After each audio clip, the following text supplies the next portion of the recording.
Well, hello. Hi, everyone.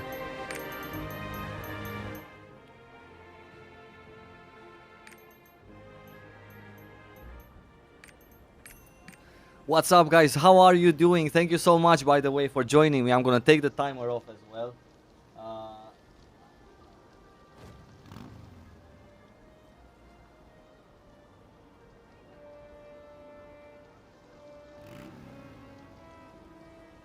Boom.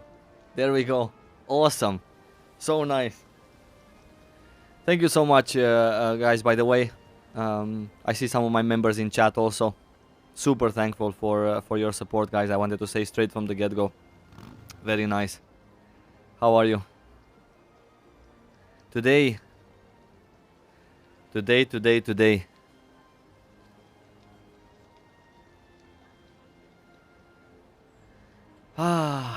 Today, without further ado, let's just get to maybe queuing up for stuff, doing some stuff. Nice to see you guys, by the way. First of all, I just wanna give myself a couple of flares. Some of my Romanian brothers and sisters also in chat. Nice to have you guys. Welcome. Oh, there we go.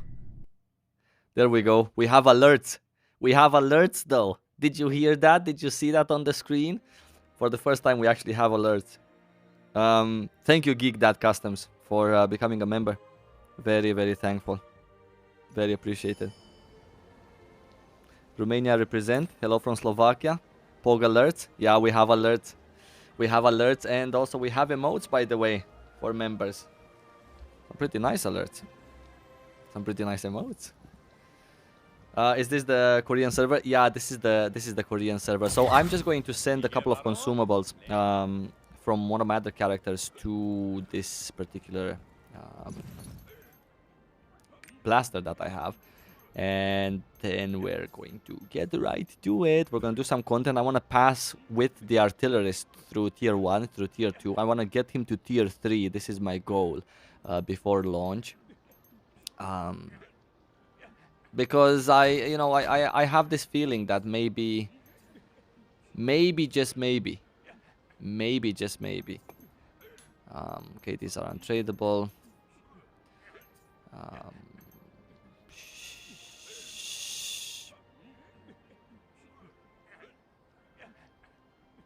Don't tell me I don't have tradable. I guess we can buy from the broker, right? I don't have any. Holy cow, how come though? I mean, I used to have so many of these bags of...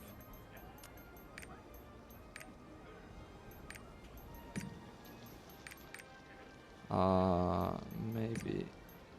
No, you. One of the first alerts, you actually got the first ever alert. So that's pretty nice. Hello everyone, thank you so much for joining me. I really appreciate it, by the way. Today we're on a mission to finish all of the tier 1. Today we're on a mission that during this stream I would be done with tier 1 on my Artillerist.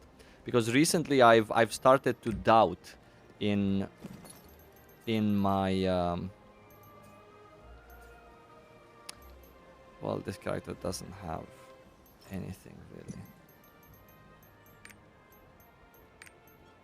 I've started to doubt in my summoner, by the way, a little bit. I'm not sure if I'm actually going to be maining a summoner at release. I'm going to have a summoner for sure, because I absolutely love the class. But will I have a summoner, you know, mostly for PvP? Will I have a summoner to do some PvE also as an alt? Will I put the summoner on my second account, or will it stay on the first one? All sorts of questions that I am yet to... I'm sorry, I haven't logged in on these characters for months. I don't really play this particular account. Look, these are useful. Right? Yeah. I guess not. That's absolutely no problem. We're gonna find someone the broker. I feel you. I decided that I'll main Gunslinger when I saw some Madness Berserker. Well, I mean, I have absolutely no doubt in my mind since 2019, since early 2019, what classes am I going to play. I've always said I'm going to play Summoner and Artillerist. Now, the question is in which order? Which one's gonna be my main, which one's gonna be my alt? I actually need to know these things, and I haven't played Artillerist in quite some time, to be fair with you. I've mostly been playing my Summoner on my main Korean account. Artillerist was something that I know I'm going to play. I played it a lot, but not in... I guess not in recent years, if I may say so myself. Hello, Rotate, and hello everyone that has just joined us.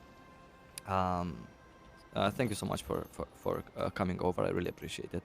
This character has just been leveled up to 50 today, boosted to be precise. And now I'm just looking for a couple of flares, right? So I can actually do some raiding with myself. How many do we need until we get more? Maybe 10. Yeah, 10 should be enough.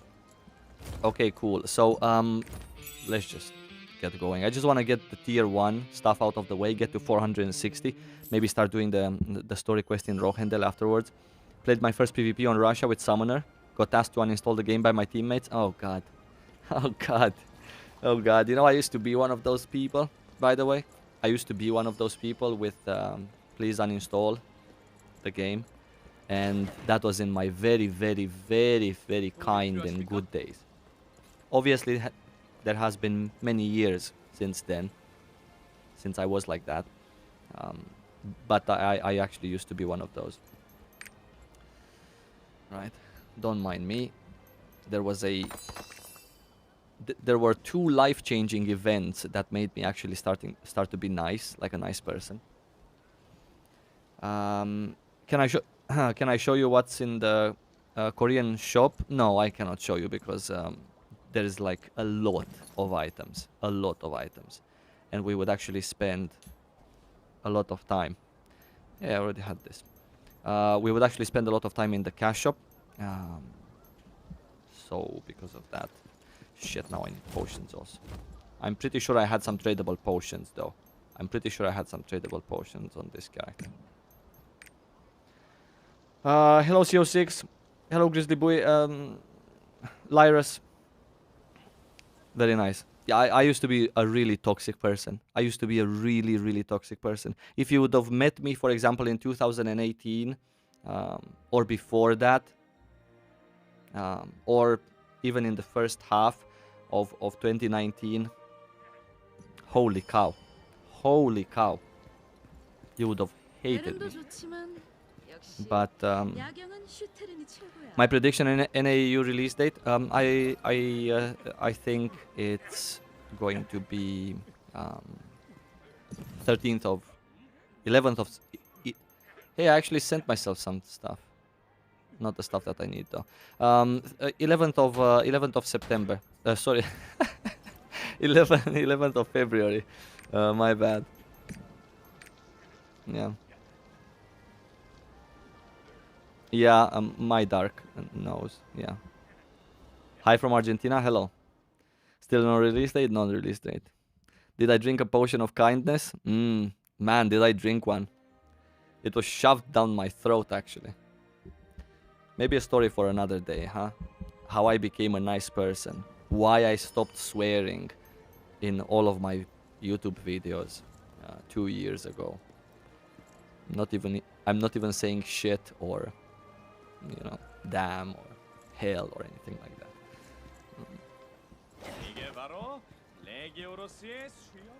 Look at these nice member emotes, by the way. We have Kappa, we have the Mokoko emotes.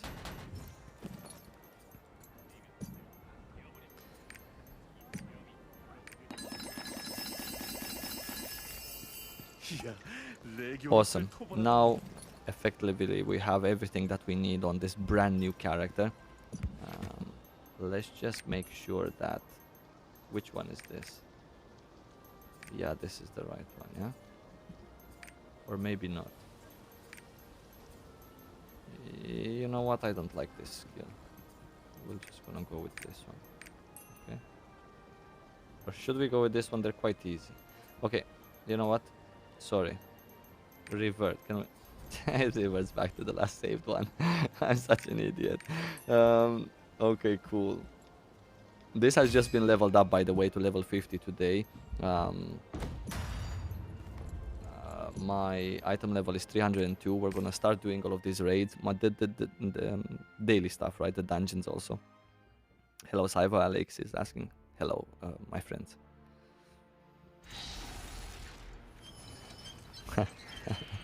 Yeah, I could swear in Romanian also. Nobody would understand.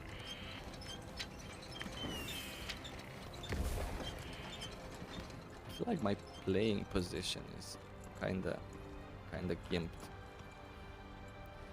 Yep, and this is how we need to go. Definitely, absolutely gimped playing position. So if I don't do well, it's not my fault. Hey, what? Ah, there we go. That's the alert. Yeah, that's the alert. Okay, it's a little bit to the left. Too much to the left. Hello from Argentina. Waiting for Latin American release. Thank you, buddy, for the 50 Argentinian currencies. I really appreciate it. Where was the boss, by the way? I forgot. There we go. It was that way. Thank you very much. Daicamus.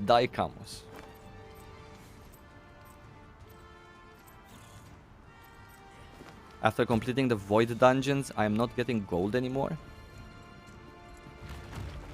I'm not sure why that would be actually.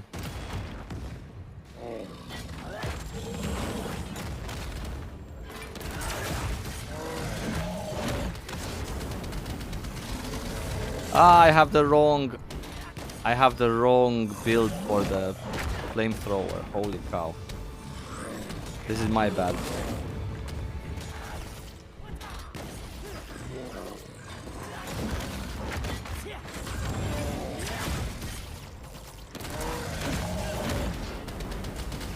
Very wrong build.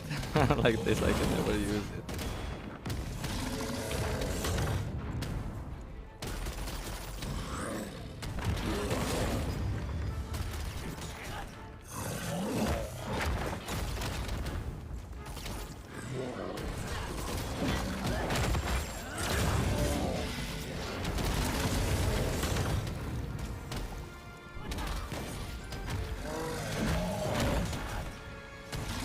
Shall we even attempt to do a front attack? Maybe we can, huh?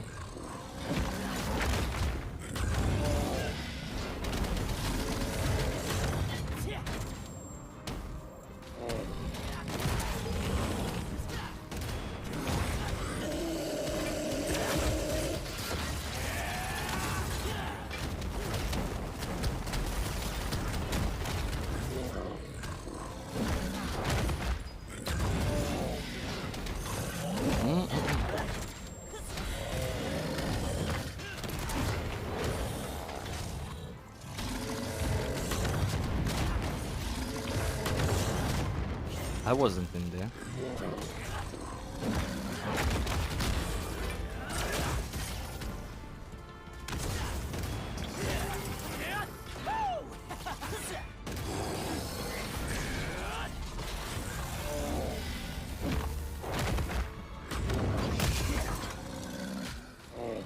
This is a nice one.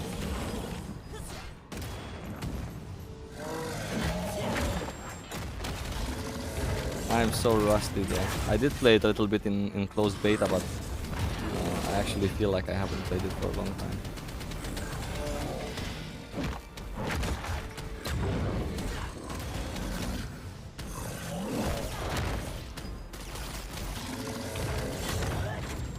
Yeah, 21:9 aspect ratio is pay to win, by the way.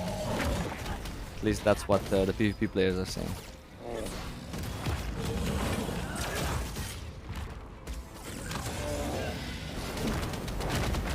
Helps in PvE a lot also, by the way. But you know, Lost Ark comes with a little bit of investment. You can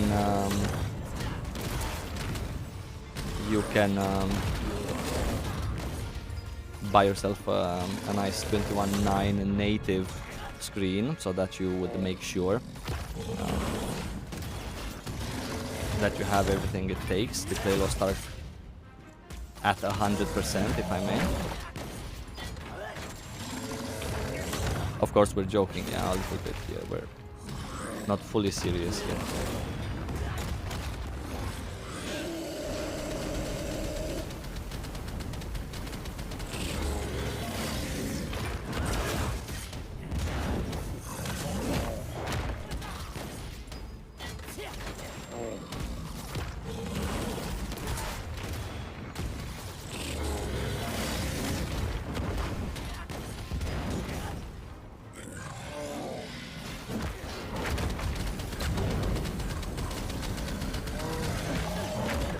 I just basically need to complete these one time only.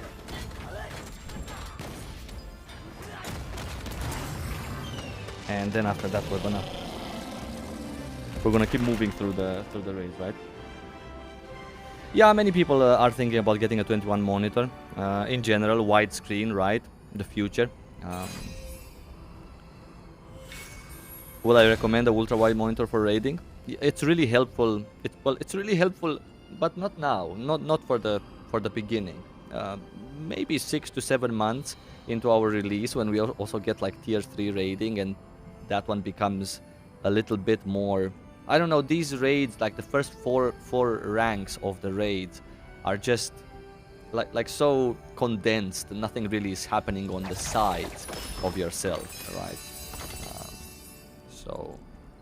So you don't actually need it, yeah. But for later on, people are saying even in raiding that is really important. So 860 by 640.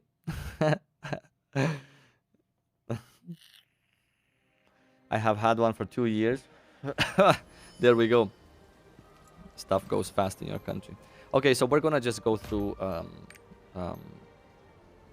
I need 340. Okay, so in that case, I believe that we can get 340, or can we? We have only 3 and 3. We cannot get 340 from this. These are accessories. So we can make, let's say, 2 pieces of gear. Yeah, we cannot get. So I guess we're gonna have to do some dungeons as well. Okay.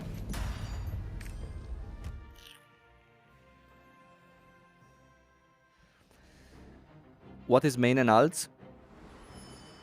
The same. You do only once. Adventure book, cards, Mokoko seeds. Yeah. Anything else? Yeah. There's a lot more things that are per server, right? Everything in Lost Ark is per server. So all of your characters on the same server will have the things that you gather. Like for example, gold. This is also per server. All of the collectibles per server.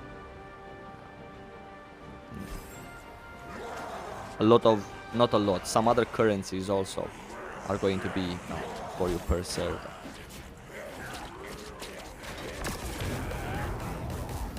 Pets are per server. Mounts are per server, for example.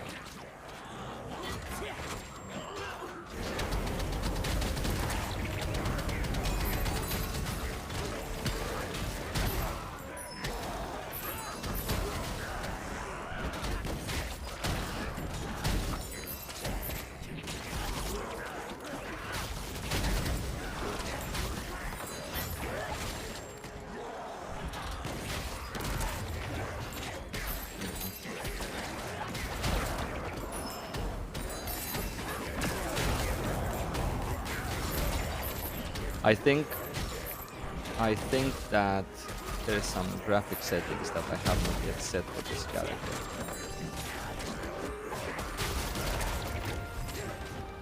I need to check it out quickly, sorry guys. Actually no, it's all good.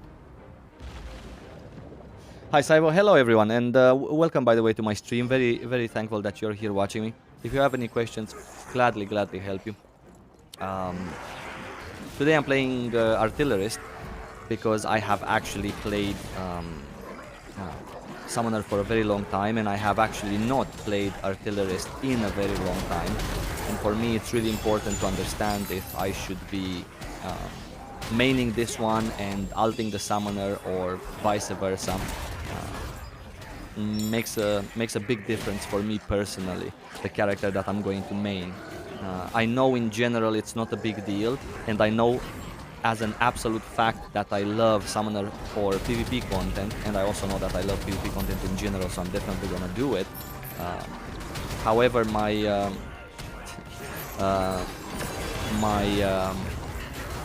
concern is the PvE content, and of course at the beginning it just doesn't matter, but in the long term run it does. And if I would be to commit, for example, a Founder's Pack skin that I'm only going to have one of, am I going to commit it to my Summoner? Am I going to commit it to my Artillerist? And also, not to mention, getting, you know, to practice this particular character, getting to see which one I have the most fun on, if that makes any sense. For me, it was always important to have fun while I'm playing Lost Ark, because I'm just the type that doesn't really like very many classes in any game, really. So because of that, I really wanted to like it on a daily basis, if that makes sense.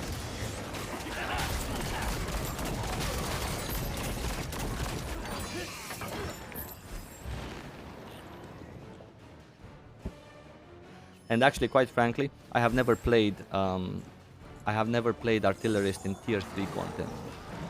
I've only played Artillerist at the beginning of my journey in Lost Ark. 2019 I started, middle 2019, because it was one of the last classes that I actually played, that I leveled up to 50, because I just couldn't stand it at level 13, and after that it became one of my favorite classes. But I only played it when it became afterwards, after I had leveled already 7 characters. Artillerist, I believe, was my 8th or 9th that I actually played and tried. And afterwards it became my main, right? When Yorn was for the first time released in Korea. And when Rohendel was the first time released in Korea, I believe, I was starting my Artillerist there. But starting with 2020, I started playing my Summoner, and only my Summoner. My Artillerist account, actually, the reason why I don't have one on any account is because I only had one on my first ever account purchased, which got banned, by the way. So because of that, I didn't have one. I had to boost this one up now. And after that one got locked, I knew as an absolute sure. Hey, there you go, another donation with alert. I'm so happy that I got these alerts to work. By the way, I'm not streaming through OBS, so for me, everything I do and I succeed with this streaming tool that I have here, because my computer is just too potato to stream through it, right? So I could have just upgraded my PC, but unfortunately I just purchased it a few months ago, this new PC, and I didn't really want to invest more money into it. I thought that I would invest money in a tool that helps me record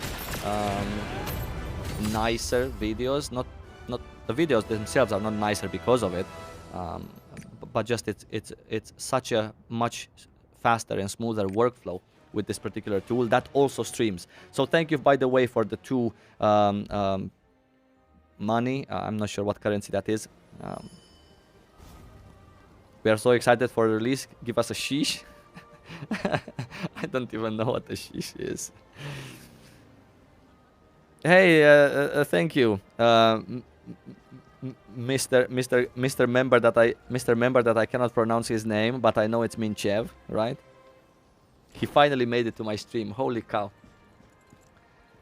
Mr. Minchev, must be my biggest fan that never makes it to my live streams.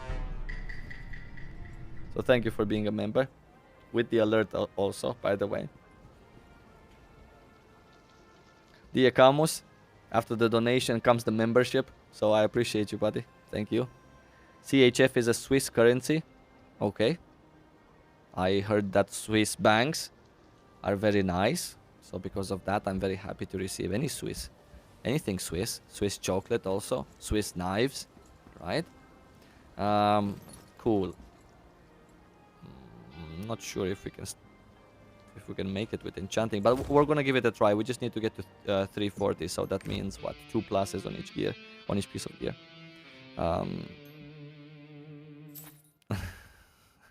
Among Us alerts. Is that a good thing or a bad thing? I'm not sure if it's from Among Us though. It's just a creepy sound when I get another member, because that's how I feel inside. I thought to myself that, how do I feel when someone gives me their money? So I thought, yeah. But it's a positive feeling at the end of the day, yeah. Okay, why is everyone so sure that this is from Among Us, by the way? It doesn't necessarily have to be from Among Us, right? Did we get any weapons? We did. The quality of 27 we don't need. By the way, in case you're new and you're watching my stream, just like a little tip as I'm looking through them, in terms of weapons, it's very important to look for a high quality, because as you can see, there is something called additional stats in this particular tooltip of the weapon. And for the one that's quality 27, even though it is exactly the same item level and grade in terms of color, blue, purple, orange, whatever, but because of the quality is 27 compared to 64, the additional damage is just 0.81%, which is less than half additional damage compared to the one that's 64. So look at the quality for weapons, yeah? For weapons, it's actually important. We don't need this because we're gonna get more, right? And these are... Yeah, none of these are interesting. The accessories... We're gonna get better accessories, right? So we don't necessarily need it. Yeah, I'm not gonna bother. Who cares? We're planning to get past tier 2 today, so it's not really that important. Okay, so I believe that now we have a good chance of actually making it. Well, no, actually we don't have any good chance of making it. Holy cow. Shit, I thought I had more of these for weapon. That is not a problem. We're gonna do more dungeons. Right?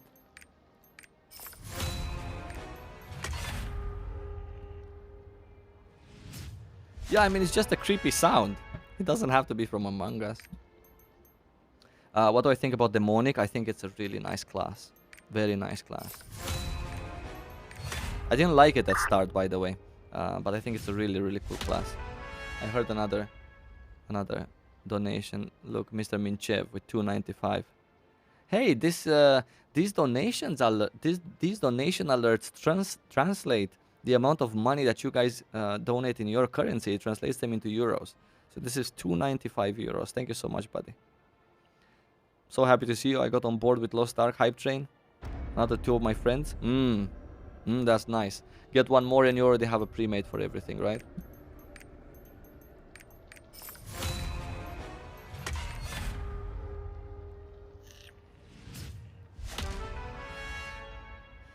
Do I have better TTV global emotes? Yeah, no. No, I don't have such an option to... We're a little bit short. We're gonna do the other kiosk dungeon and I believe we're gonna be fine to move on. Wait. We got these also. These are actually... No, I'm not gonna use these. Or maybe I should. Actually, I am going to use these. Regardless of the fact that they give me heavy armor. I'm still gonna use these. I'm going to dismantle these. And... Yep. Still a little bit short. 4 boxes of accessories. Thank you, by the way, for joining me today. I really appreciate you guys. I don't know what better TTV global emotes are, but I will look into that, I promise. Is it better to do raids solo than in group? No, actually it's not. Well, I mean, there's two sides to it.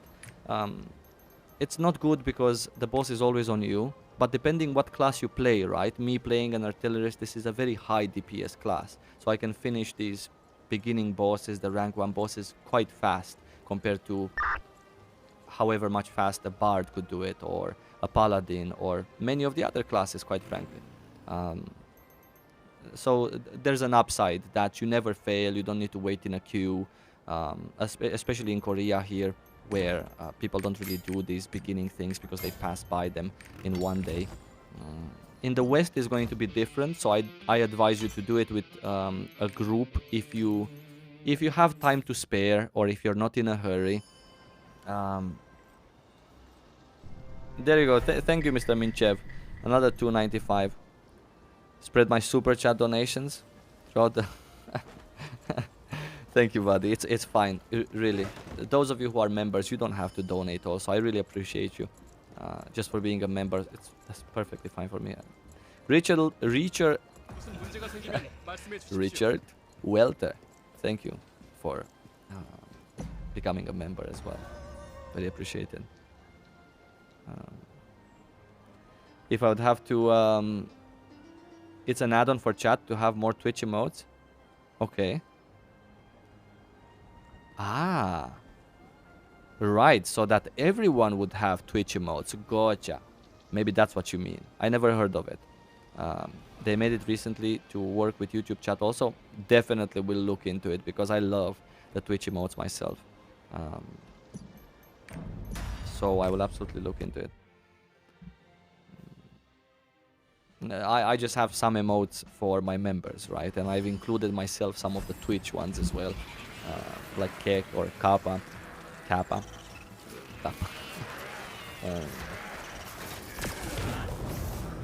If I would have to guess the peak of players at launch,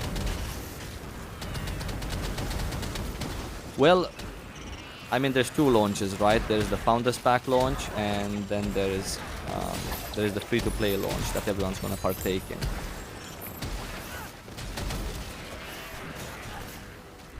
I would have to say, in the Founders Pack launch, I would actually have to say somewhere around the 100k. This is my opinion. Might be low compared to some people's opinion. This is actually low to have 100k just for the Founders Pack. And I believe that in the actual release, when everyone's gonna be able to join in the free-to-play release, we're going to have somewhere around maybe 300k. Depends very much on what they do closer to release, right? Loving your content, Richard the same. Worth supporting with the membership. Thank you, buddy. I really appreciate it. I really appreciate the fact that you guys like my content. Very nice of you. I'm very happy.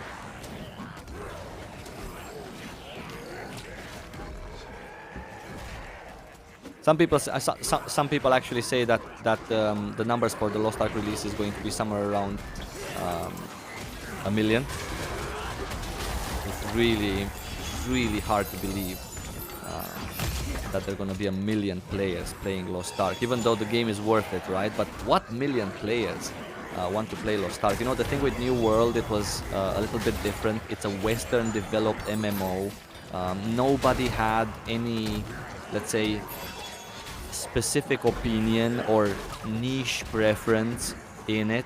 It looked Western, and I know, you know, how can you like something that looks Western or that feels Western, or that people say that it's Western? How can you like it more than something that's Korean, right, or Asian? But you know, many people do. And it had a lot more media attention in general. I'm talking about New World, right?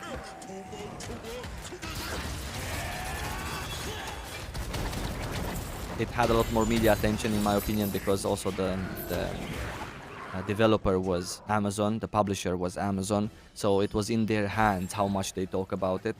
And when things are ready for it. Pictures, screenshots, costumes, betas, durations, and all sorts of things. Here, Smilegate has a big impact and in how fast things get ready, and I believe that's actually the main reason why sometimes they seem to be, let's say, AFK with updates and stuff.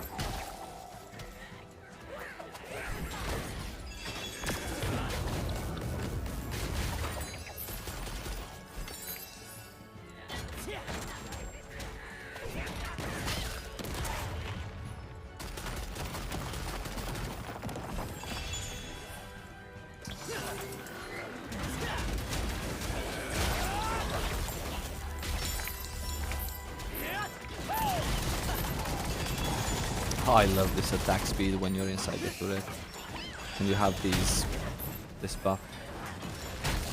What do you guys think? How many people are there gonna be for the Lost Ark Western release? I really hope there's gonna be many, but for me it's just hard to believe. It's just really hard to believe. I don't know. Maybe I'm just like Debbie the Downer, right? But it is at the end of the day, it is a top-down game. Myself and many other content creators have been trying to put in the good Lord's work to make people aware that this is actually an MMO at heart. You do the same things. You know, grind for gear. You have guilds. You have parties. You have raids. You have group play. A lot of it. It's very social if you want it to be. But at the end of the day, you know, it's also people's perceptions. Me, I was told about Lost Ark months before I actually started to play it, because I started in November 2018, and that was because one of my viewers, under every single Aeon video, he commented, "Are you gonna take a look at Lost Ark?" And I always said, I'm not gonna take a look at Lost Ark because it is a top-down view, and I'm not necessarily that interested in top-down view games. That's what I kept telling him.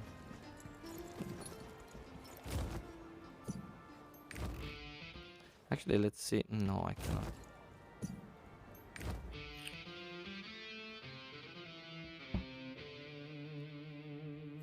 Yeah. What's my opinion on Sorcerers? I think it's a really lovely class in the right hands. Sounds really, really nice. Plays really nice. Does a lot of damage, as you would expect. Looks really cool. Really, really cool. Very badass looking. Exactly like a mage would fit. I think it's perfect for the Western release also, if it's going to come for us at the beginning, I mean, because it is going to come eventually, but yeah.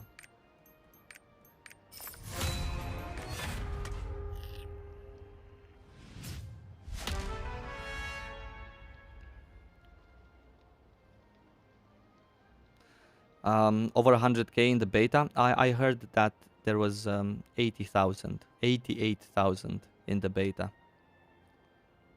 and these are just like, you know, people who have been invited to the beta or got a beta key, or people who have had founders packs. And I believe that, of course, not all of these people.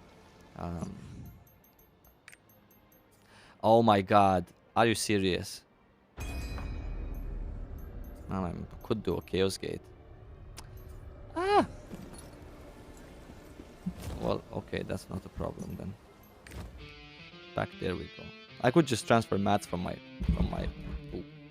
other characters to this one, but I just want to go through the game normally with this one. Yeah, people are underestimating the game's popularity. I think I am also underestimating the game's popularity. I actually hope I'm underestimating the people's popularity. Mr. Minchev, Lino is going to cast some official event for Lost Ark. What? By official, you mean the one from the archives? Because that I already know that he's gonna be casting. Can you buy more inventory slots? Let's see. Have these. that you can sort, right? You have your pet inventory. There you go. You can buy from here. And you have your material storage. In terms of raw inventory, no.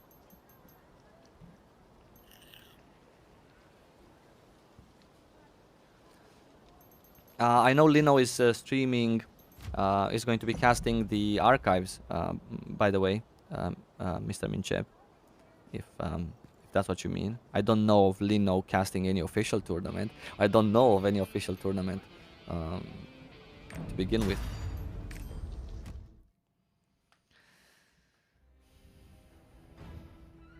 I think I'm also underestimating Lost Ark, and I think it's going to be much more popular than I think. I don't know why I'm underestimating it, to be fair with you. There's no reason for me to do that, but yeah, I don't know. I think it's just like, you know, it's a top-down game.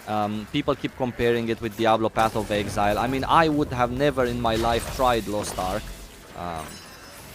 If everyone around me or all of my friends in my whatever game I was playing then, Aeon, Discord, would be saying while we're raiding in Aeon or PvPing in Aeon, hey, Saibo, did you see that game that is like the new version of Diablo or Path of Exile? I would have never been interested in even looking at a YouTube video, or if I would look at a YouTube video, which by the way I did in 2018, I think it was early, it was winter outside, and I actually had a friend telling me, look what amazing graphics for this new Diablo game, and he linked me a video, and because he was a close friend, I actually watched that particular video.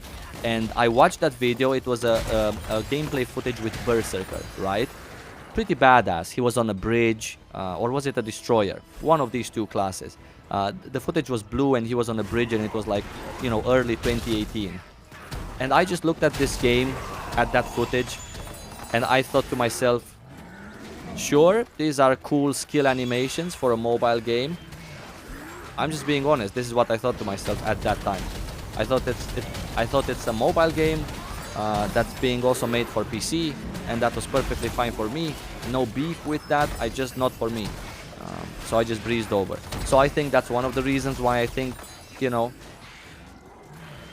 maybe not everyone is going to give it a try straight from day one. Maybe people are going to wait a little bit, or maybe be more informed later on. Or maybe Amazon is going to do a very nice series of informative videos or something to, you know, get people in the know-how on what to do in Lost Ark. Because right now, so far, the things that Amazon have posted have not really changed my perception that this might be a mobile game. Let's say if I wouldn't know anything about Lost Ark, I would look at these little movies that they're posting, or the Acresia tours, or anything else that they posted on social media or on their website in terms of classes, gameplay, to discover the classes. And I would still think it's the same thing. It's like another Diablo, right? But this is absolutely not the case. Obviously, all of you know that already, so who am I talking with? But that's one of the reasons. And also the second reason is the fact that people also need a bit more time, you know. It's not like anyone that's currently invested in World of Warcraft, I mean actually invested by like playing it, or Final Fantasy, would immediately quit their game just to play Lost Ark, you know. Yeah. So I think it's going to be, let's say, a bit of a more lengthier process in that sense. But yeah, I think we're gonna do good.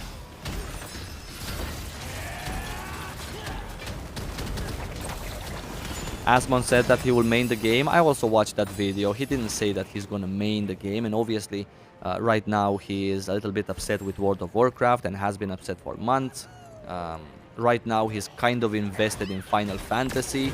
It's a little bit difficult to leave like an MMORPG in his position. He's not necessarily a variety streamer, but he's in the position in which he's trying other games right now, so he kind of is in a way. I'm pretty sure he's looking for a game. I'm pretty sure the first chance that that WoW is going to give him with like a remake or anything like that, he's gonna take it, because, you know, if you are that kind of a player and you really love a game, you've been playing it for 15 years, you know, yeah, you can be as upset as you want about it, but eventually you're still that game's player and you really love it and you want to do everything to be there if things get back to good. If not, then yeah, I don't know. I just don't see how Asmongold is going to main Lost Ark. It's a little bit weird. But if Stoops, you know, if Stoops is going to do it, or if Stoops is having so much fun in Lost Ark right now, and he's going through the content, then I can see other WoW players. It's not like you're from WoW, you can never play Lost Ark. No, you're from WoW, you can absolutely play Lost Ark. But, you know, will you want to? This is another question. Yeah.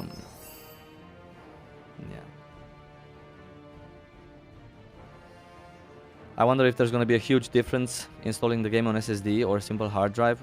I don't know. There have been some technical issues, by the way, with Lost Ark during the closed beta. Also, the processor, very high consumption. Can I make a video telling me what are the most important NPCs to spend your gift with them only? This is an interesting idea. Another super chat for Mr. Minchev.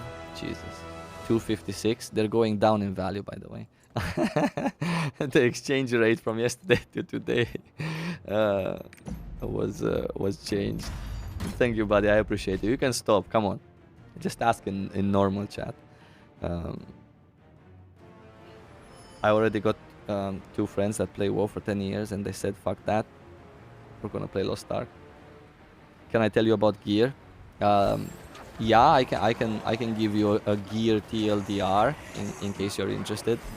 So this is referring obviously to our Western release, right? It's actually really simple. The Western version that we're gonna be getting. Actually, I'm gonna stop saying the version that we're gonna be getting. So, how gear works in Lost Ark, right? You get to level 50 with an item level of around 250. It's all about item level, yeah? This is your item level right here. And you get to level 50 in terms of character level, and you have your questing gear. That questing gear you can immediately exchange with a set of item level 302 gear, such as this one, for example, yeah? It is blue at the beginning. And you can equip this item level 302 gear and start doing your daily activities at endgame at level 50 in Lost Ark. Without item level 302 on yourself, at least, or more, you cannot access the things that you start endgame with in Lost Ark. After you get item level 302, you get yourself 5 pieces of armor, you get a weapon, and then also accessories. Only armor and weapon count towards your item level. And they can also be enchanted, by the way, with materials that you get from all sorts of places in Lost Ark, from pirate coins, sea and water adventures, chaos dungeons, abyssal dungeons, raiding, the Tower of Challenge, and so on. Yeah, many exchange NPCs, PvP is a place that gives you these enchantment materials.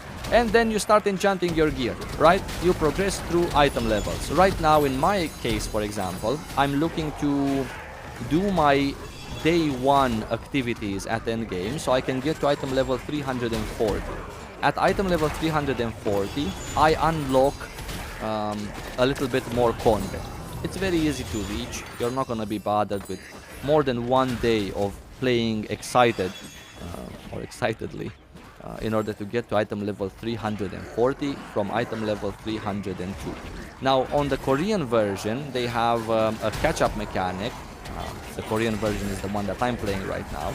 And the catch-up mechanic is that you get 40 item levels or 20 item levels per enchant. Sorry, my bad. If you look at this is item level 340, starting with 302, right? So I got 40 levels out of 2 enchants because it was +2. That means 20 item levels per piece per enchant. This is just in Korea. For us, it's going to be 10 item levels per piece per enchant, right?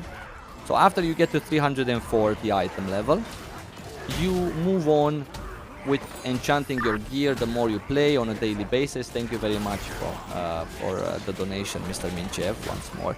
I will read it in a second. The maximum item level that you can get is item level 600, right? And that is the maximum for our day one release, for our initial release. Item level 600 is the maximum that you can get.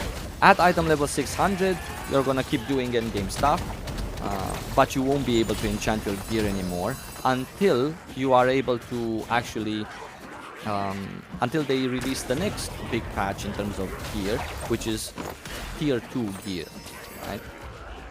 And then it repeats itself exactly the same way as you did with tier 1.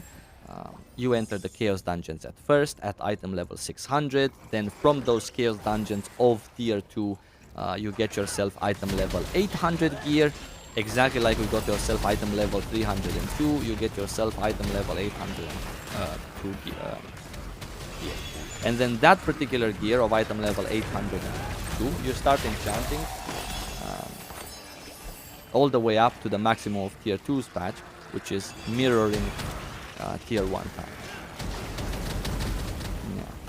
Of course, there's more things that you can do with gear, but they come in later patches. No point discussing them here.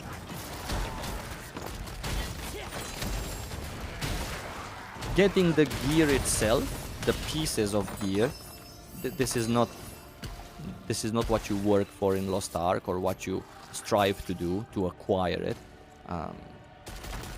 It's actually enchanting it. Alternatively, for example, when I get to item level 340 and I start farming the abyssal dungeons, from those abyssal dungeons you can get yourself purple gear, right?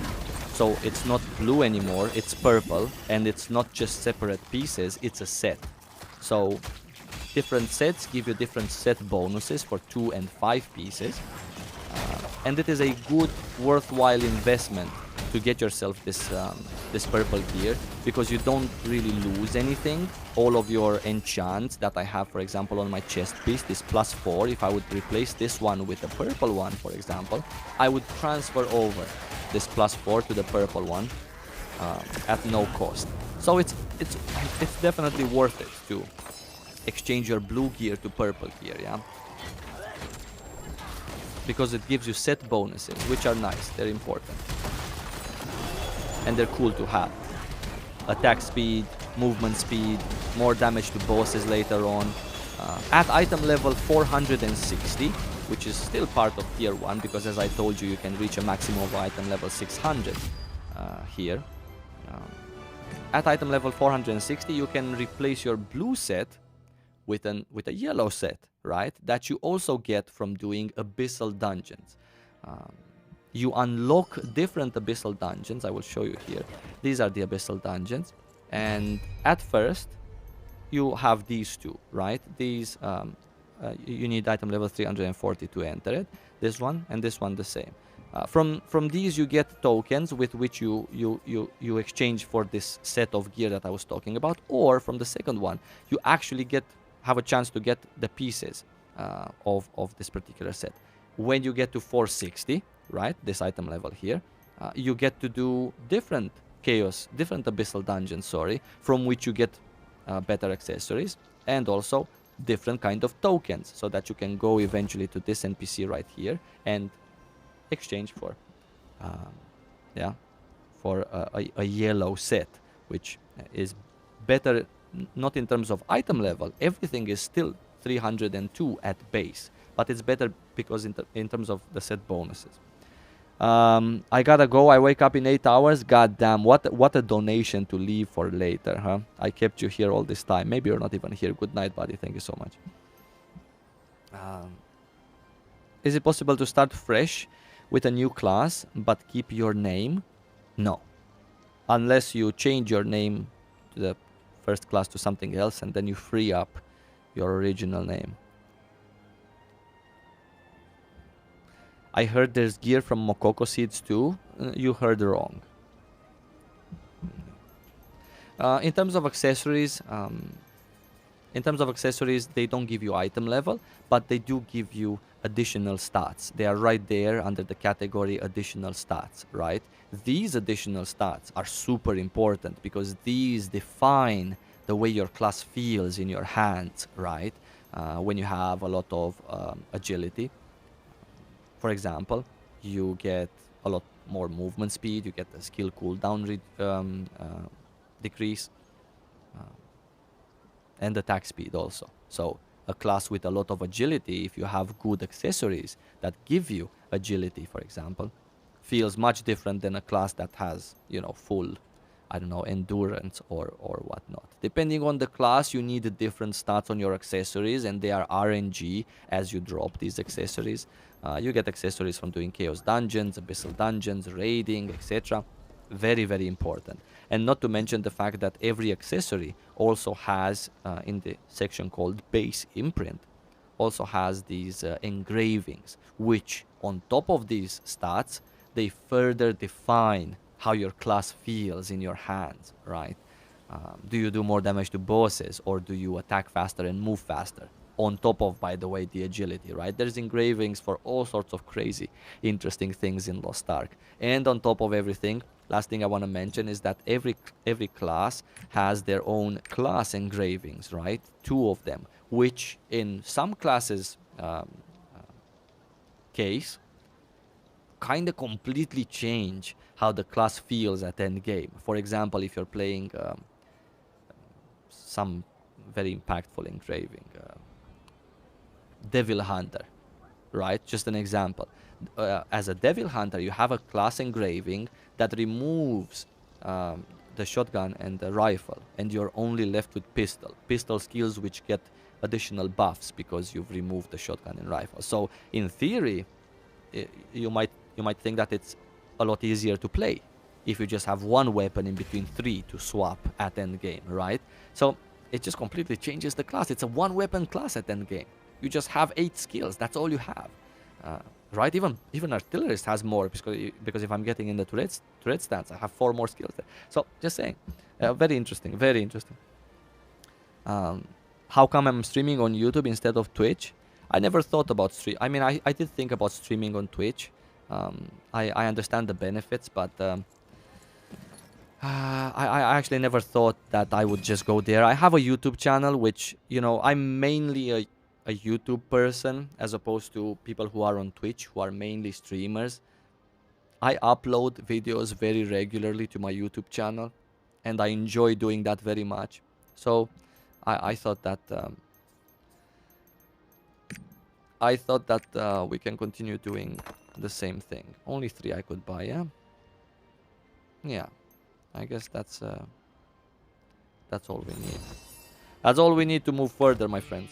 I hope we get a group because it's getting quite late. It's 5 in the morning in Korea. So for Abyssal Dungeons, you have to have YouTube for videos, Twitch for live stream. Yeah, that can also be an option. But I'm really happy with you guys here that are watching me on YouTube. So I don't necessarily think that I should go and stream on Twitch and start all over from the beginning there. I get it, I can just tell you guys, hey, from now on I'm streaming on Twitch, so just catch me there. But at the same time, why would I do? What's wrong? Well, I mean, I don't know. Nothing fundamentally wrong with streaming on YouTube, right? And it's also on my channel. Thank you, Daikamus. I appreciate it. Let's go on Twitch. Let's go Twitch. Yeah. But you guys tell me, by the way. I get it. I also get the benefits of doing. Actually, let's just queue up, and while we wait, actually 2 out of 4, we might actually get lucky. While we wait, we can talk.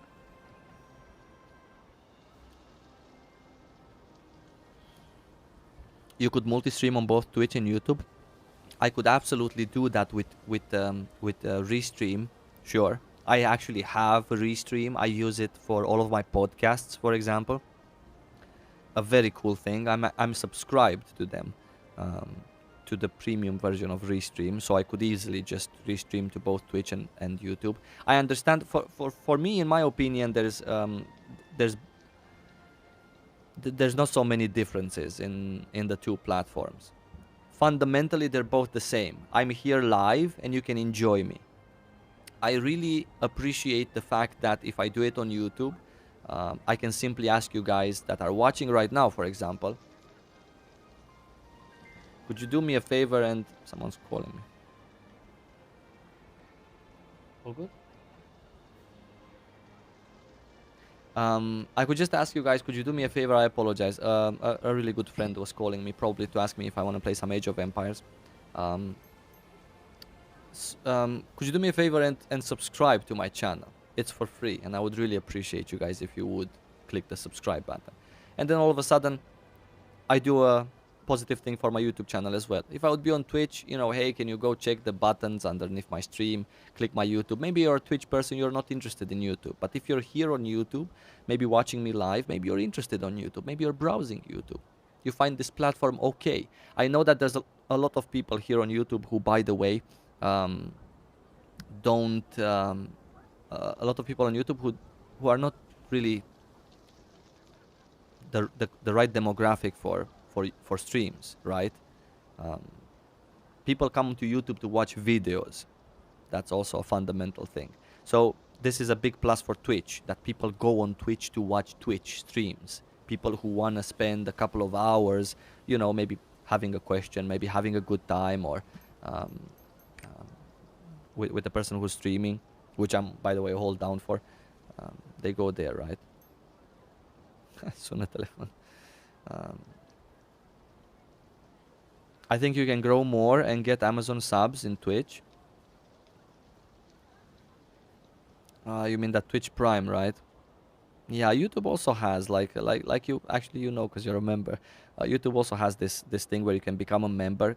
Same exact thing as this being subscribed on Twitch. Granted, on Twitch, this Amazon Prime, because you have Amazon Prime and you get all of the other benefits like TV, like free shipping from Amazon.com if you're in the US and so on. So I get that. That's a very nice benefit, and that's big. Also, the crowd that's there is there for streaming. The crowd that's on YouTube might come to my stream. You should look how my stream statistics look.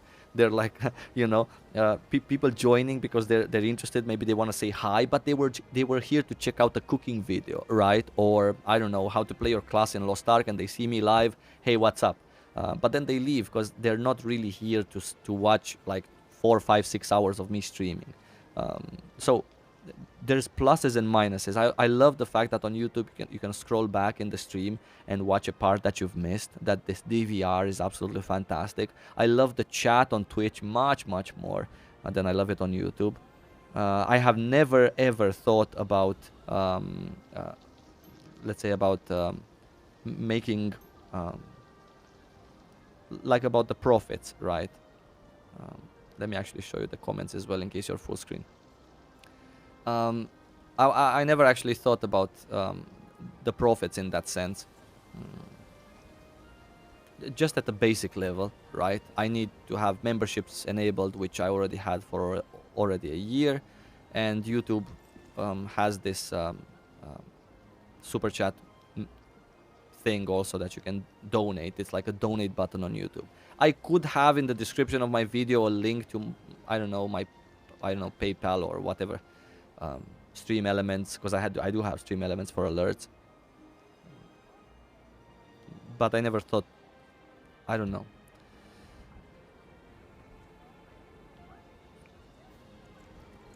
And there's also, for example, a lot of people like Plane Train, which says that he wouldn't watch me nearly as much on if I would be streaming on Twitch, because there are also people who just genuinely don't go on Twitch. It's not really a website that they open. There's a million times more people that open YouTube on an hourly basis even than Twitch. But you know, a crowd dedicated to streaming also understands the membership button or the subscribe button on Twitch, also understands the donate button or the super chat button on YouTube. So they get it a lot more, right? Um, YouTube is actually for boomers. I don't want to write in chat. I don't read chat. I just want to watch videos. Yeah, like the opinions are um, so split up on this one. Yeah.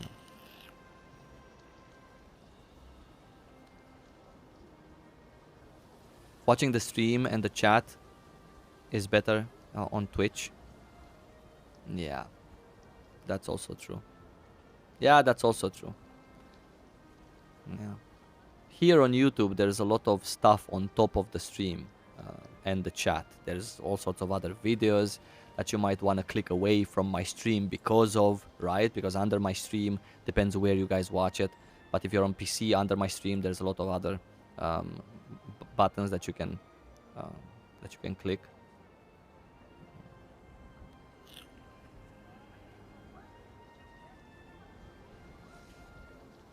Yeah. As a new player, should I just focus on doing main story till 50 and start doing everything else after? I don't know how important gathering and stuff are. Yeah, so if you want to get like the fastest way possible 250, then you should definitely just zoom 250 and then come back for all of the yellow quests, which are important. Purple quests from low level zones, important. Affinity, map completion in low level zones, important. But if you're not in a hurry to get to 50, you know, nobody's gonna force you to be at 50 the fastest way possible. You can be at 50 when you finished all of your Mokoko seeds. Granted, you would be missing on some days some mats that you saw me acquire today and get to item level 340, for example. I could do a lot more, let's say, daily things to get these materials, like for example daily quests, which if you take 6 to 7 days to get to 50, it's gonna take you a lot more time. Because you would be missing these 6 to 7 days. But in the grand scheme of things, Lost Ark is a marathon.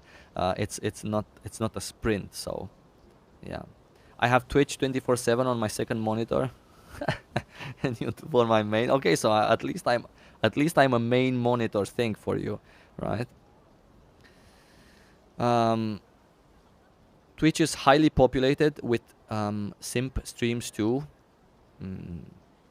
They're allowing the platform to change, and it's not good for the longevity. There's also raids. Someone else was saying, I read it, but I didn't read it out loud. Like raids on Twitch that other people can just send over their viewers, right? A form of promotion. Yeah.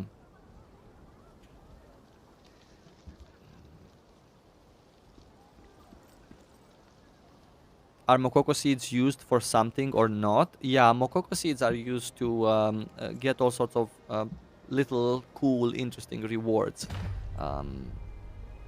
Yeah, nothing game breaking. Most of them are cosmetic. You also get a little bit of blue diamonds that you can spend in the cash shop. But generally, it's not a high tier collectible that you need in your life if your only focus is progression with gear. Mokoko seeds are not part of that gear progression system. But there are other collectibles, for example, similar to Mokoko seeds, that are part of this. Like for example, the giant's hearts, the island's hearts, right? They give you runes. Map completion also gives you runes which you can apply to your skills, for example, right? I can apply 10% increase in neutralization damage to this particular skill, right? Or reduce damage taken during casting. I can apply it to this skill, which actually has a cast time to it, a charging time.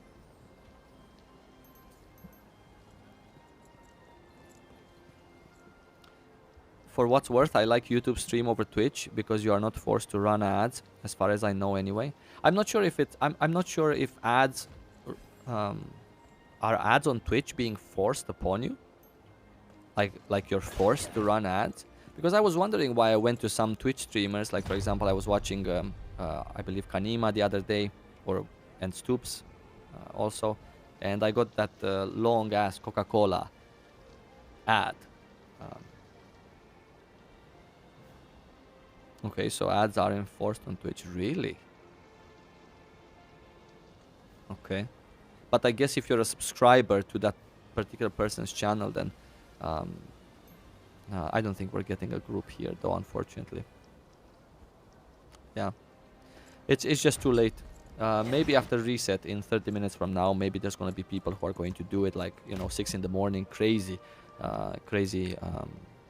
Asian players. 340 we can do this. This is at 380, but we can do this at 340. I don't think we're gonna get to I mean, we can easily get to 380 also if I would start doing, I don't know what I would start doing. Some weekly quests, some daily quests, some islands there are here in Korea that are catch-up mechanics. These are from my other characters, so I didn't have the past. Well, we can do Lumerus, right? If you become partner affiliate, they will enforce ads. Okay. For example, I'm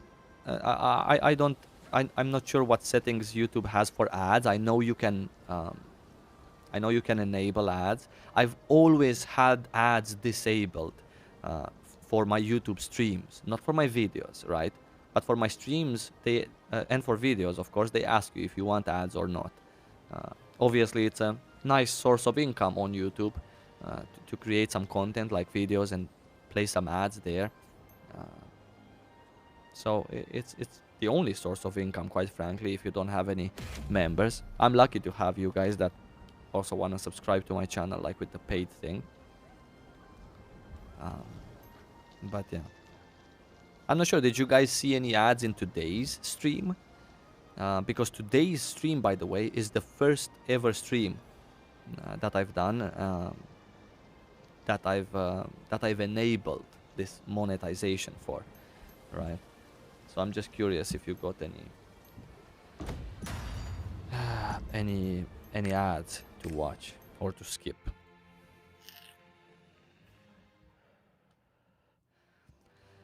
Yeah, I can always use a restream to stream to Twitch and YouTube. Sure. Yeah. But unfortunately, Twitch doesn't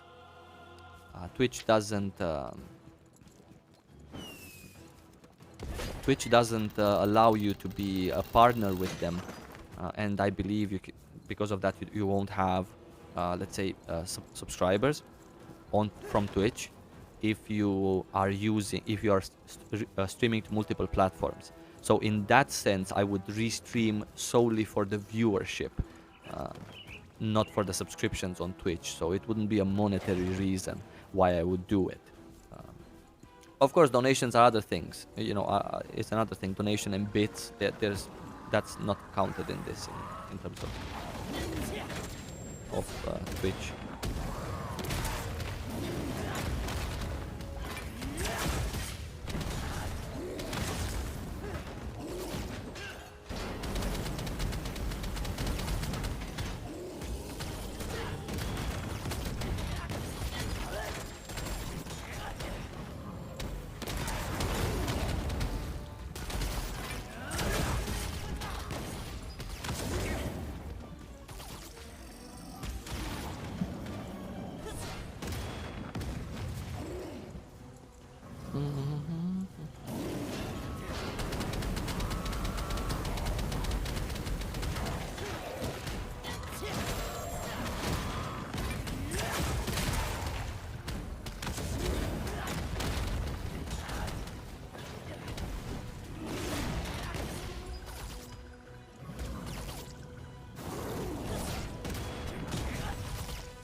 I have the worst timing ever with the flamethrower, like for real. And I also forgot again to change it to blue flame from this blaze at the tier 3.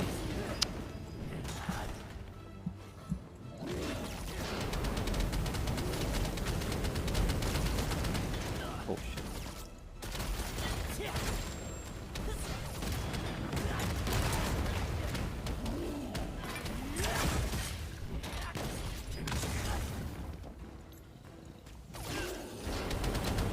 This was a great time for the flamethrower. Ah, I missed my my armor reduction. That's why you don't take this skill for armor reduction. You don't take this howitzer for armor reduction. You take like anything else besides this. But I took it anyway because I find it to be... I actually don't know. I have absolutely no reason why I would take howitzer for damage reduction. Not for damage reduction, for damage increase.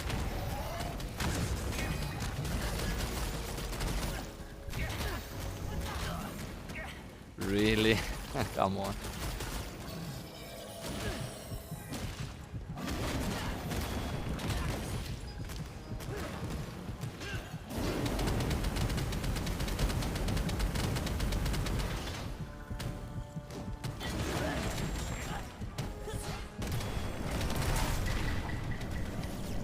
Thank you very much. I heard the thing. I actually heard it, right? I heard the alert. This is my chance. No, not this button, the other button. Yes, this is the button.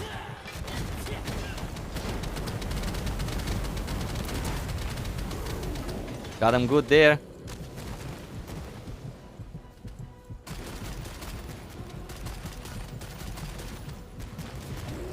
Shit.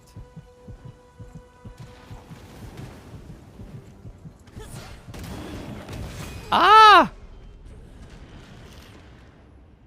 This is what happens when I'm too cocky to use the shield, when I'm too cocky to use pots, you know, because this is how it is. There we go. Never press the shield in my life because, hey, there's no need for that, right?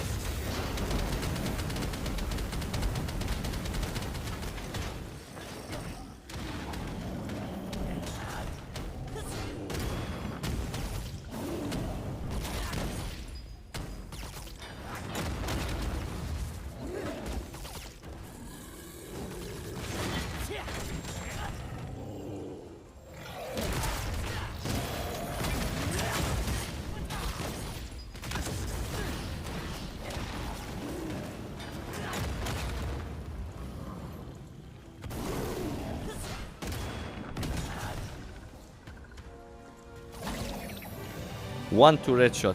Thank you, Frank. Frank Alcantara.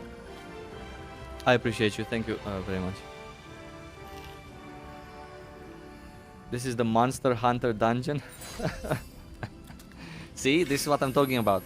Like, you know, people believe all sorts of things about Lost Ark. They've heard so many and at the same time so little. In terms of, you know, what the... I don't know.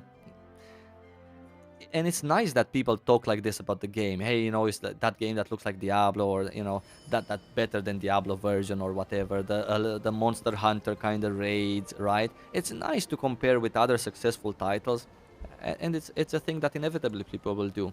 But, you know, if you say this in a group of 20 people, like, yo guys, I saw Cyborg, he was dying in rank 1 Monster Hunter content in Lost Ark.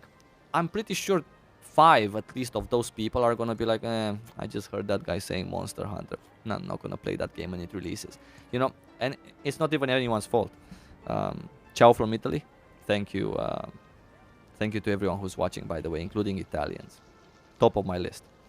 How is it going, Cybo? Thank you. Going good. Thanks for asking.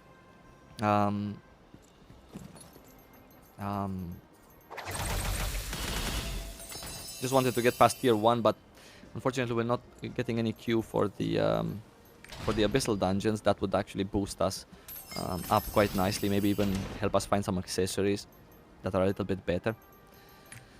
I appreciate all of your videos. Thank you, buddy. Thank you. Be careful what you watch, though. I still didn't have the time. To go through my YouTube videos and start sorting them. Because lately I feel that I have to sort them, even though, like, I think I have at least 50 to 60 videos that I had made private when we got the first information about our Western launch, because, or when season 2 came about, right? I started to make some videos private because they made completely no sense. But lately, in my last couple of videos, I feel that there is so many new players coming to the game that for some reason it's just becoming confusing if I even talk about something that happens in Korea without specifically mentioning it in the video, like preferably in the first 10 seconds. Hey guys, this video is about the Korean version of Lost Ark, and it has nothing to do with our release initially, and it might have something later on, or it might not. And then you have to start explaining all sorts of things. And I just feel a little bit bad myself that... hello from work.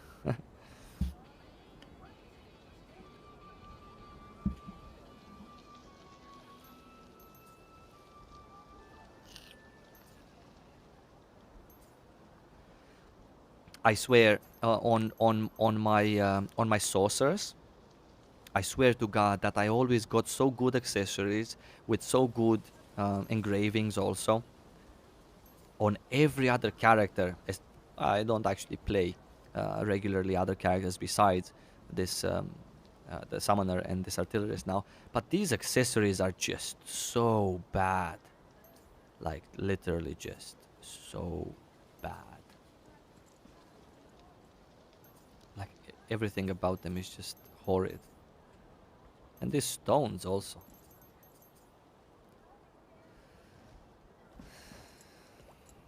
Yeah. No, they're just really bad.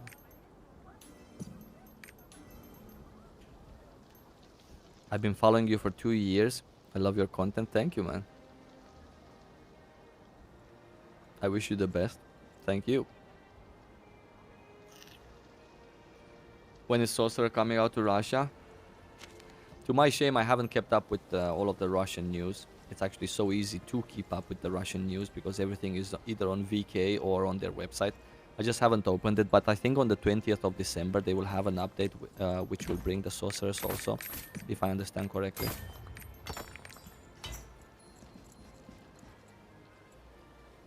I feel like your last video was quite clear, that the new classes you were talking about were added for the Korean version. Yeah, I don't know either, but for some reason there was actually really many comments and really many people that were really confused, utterly confused. People raging at Amazon Games in the comments of my last video, for example, that why are they giving us some talisman class when we don't even have Destroyer and Arcana, you know? And I feel like it's my fault for somehow not... I feel like right now maybe I should change the way I talk about content in general.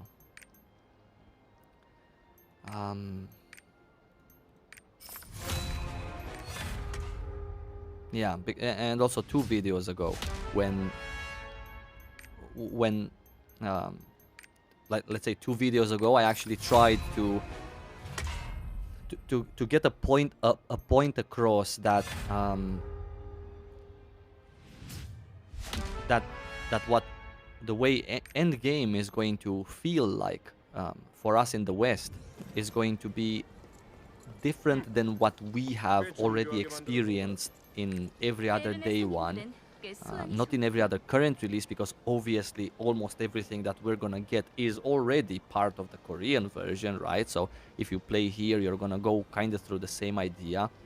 But I wanted to say, the point that I wanted to make clear was that it's really awesome that Lost Ark's endgame, at least at the beginning, is a smoother transition compared to what we used to have in the past, and that it's not all about farming for gear and having 26 alts for mats, right? That's the point that I wanted to try across. It's also about getting your skill points and having time to do that, trying several other classes, making mistakes, getting fast, feeling rewarded every day with the fact that you can progress, not having to grind every piece of content in the game, no matter how much you hate it, just because you need to, right?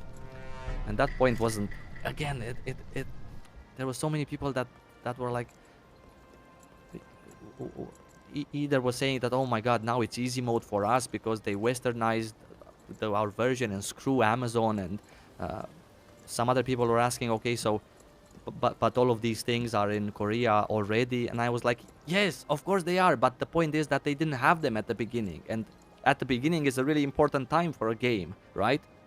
um, because that's when the bulk of the people come and make their impressions. Lost Ark Korea had to apologize 16 times. The game director was, doing bows on their live streams to apologize to the players for how Lost Ark launched here initially, for how the first year was initially in terms of grind, homework, forced into content. You had to do PvP, you had to do Chaos Gates, you had to do this, you had to wake up at 3 in the morning to catch Mari's secret shop, because God forbid you missed that two pieces of gear enchantment materials from there, right? You were already behind.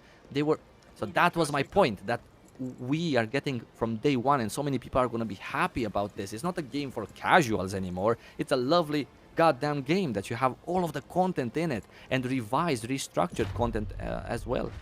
Stuff that was developed for us. Of course it's in Korea also, but there were things that were made specifically for our release, day one I'm talking, first few months, so we can capture people in a positive way.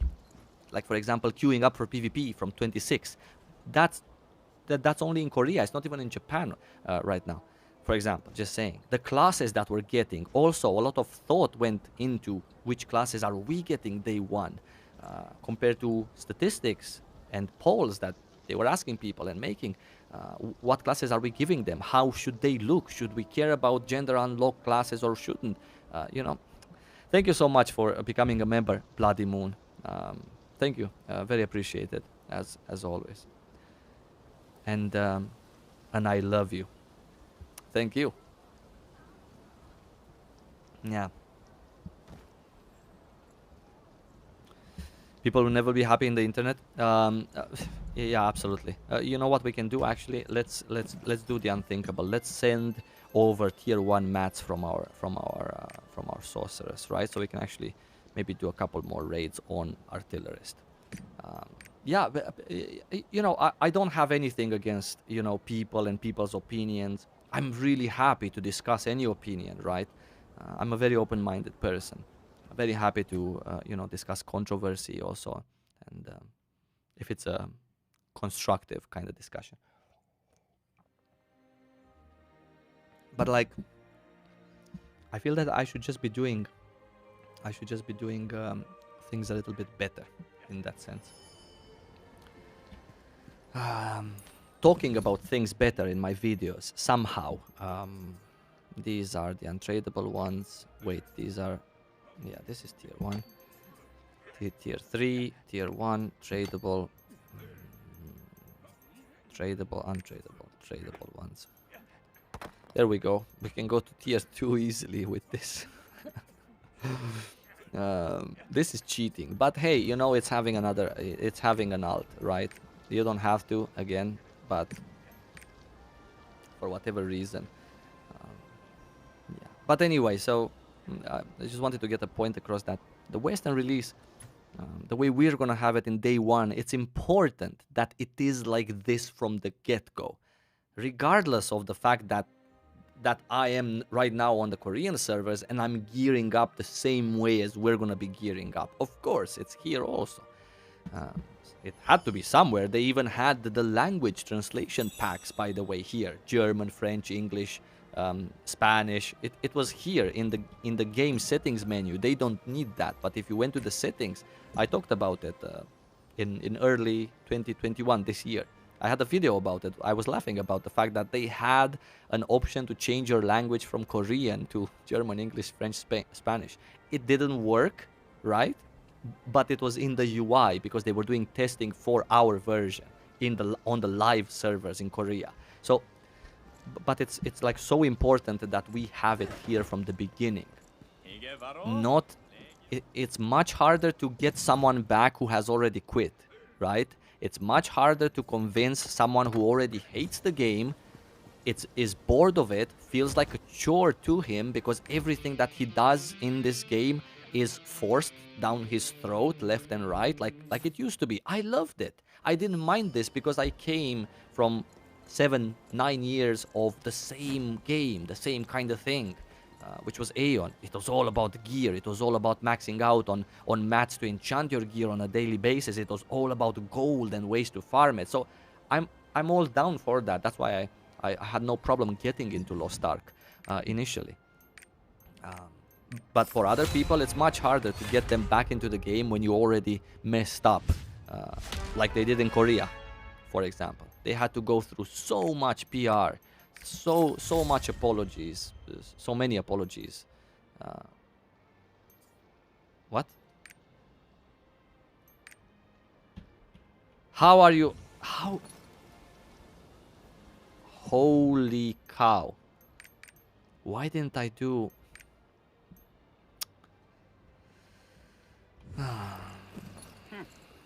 Okay. I guess I don't have any bags of these. But what I do have is... No, these are not enough. Those are also not good enough.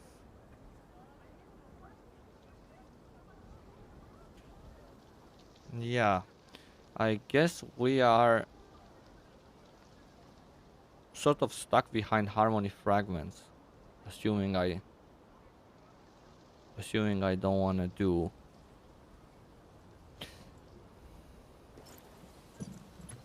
What is in the opponent? Is the MMR adjustment rules for PvP publicly known, or are they secret like in many other competitive games? They are publicly known, I believe. But I don't want to tell them to you because I don't want to be wrong and mess up and give you a wrong opinion. If you're asking about what I think you're asking, which is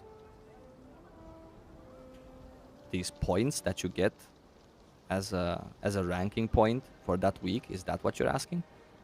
Or are you asking how MMR, matchmaking rating, right? Is that what it means? I think that's what it means. Or you're asking about how people are queued up together? No, I don't think that. Those are not public. I saw your mount video yesterday, and most of them are not on the Russian server. Do you know how come? Yeah, there you go. See, another video that I have to sadly take off because I actually spent quite a lot of money to get those mounts.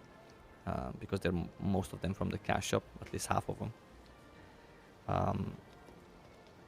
Yeah, not every mount that is in Korea will come over to the West. Which again, I feel that in that video I should have said, well, now in hindsight, I should have said at the beginning, I should have said at the beginning that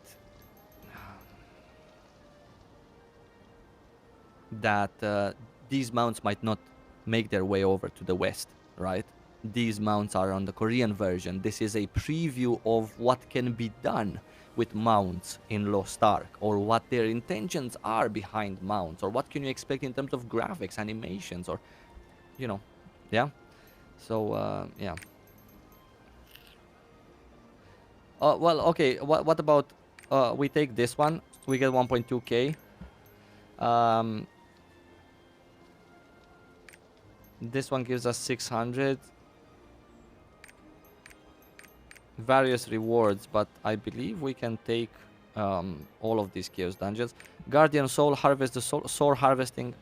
This is... Okay, I don't need this anyway. I don't need these. So we're just focused on... Shit, we cannot take... Okay, we cannot take the same time. Okay, same time, my bad. No cube tickets. Not that I would get a group. Boss rush. This is not for my item level.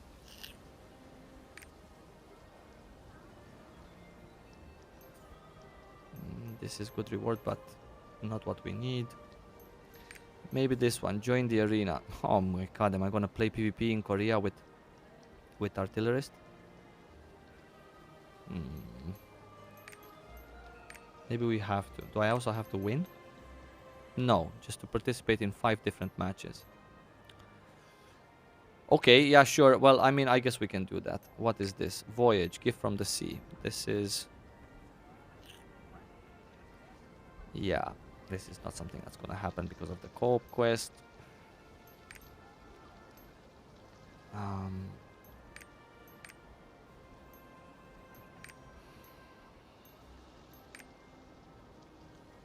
This one is actually not worth it because it gives too few. This one is worth it, so I guess we're gonna do this one. And in terms of dailies, we have here stuff that actually gives us a decent amount of these harmony fragments, right?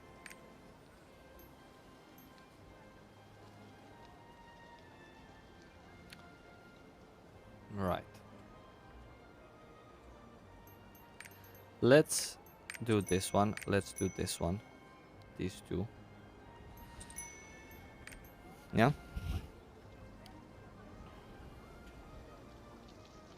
Just do tower. Smart. Smart. Smart.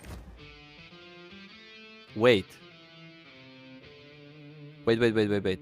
But I have to do... Because the first time you clear it, you have to do it on an alt. Right? For the main rewards. And then subsequent times, I would have to do it on my...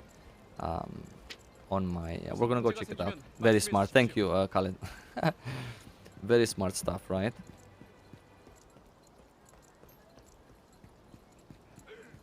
Yeah. Am I planning to make guides for some of the systems in the game? Upgrades? You know, absolutely. I'm absolutely going to have guides on...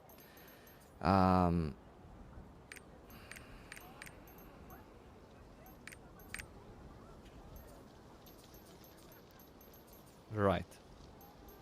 Let's play some sorcerers, shall we? Or maybe we can... Yeah, no sorcerers. I don't want to play sorcerers. I'm absolutely gonna have guides. Sorry, 100%.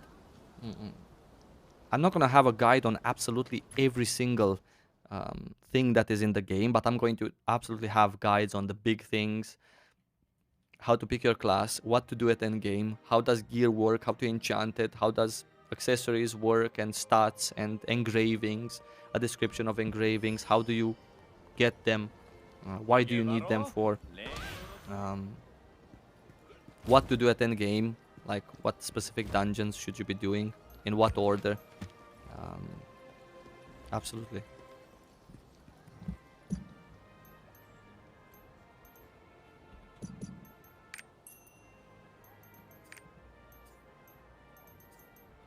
This is the one.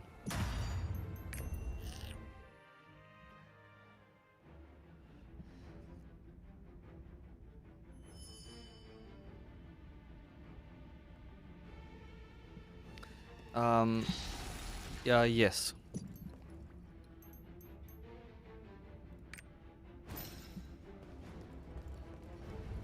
Wait, what did I need to do here?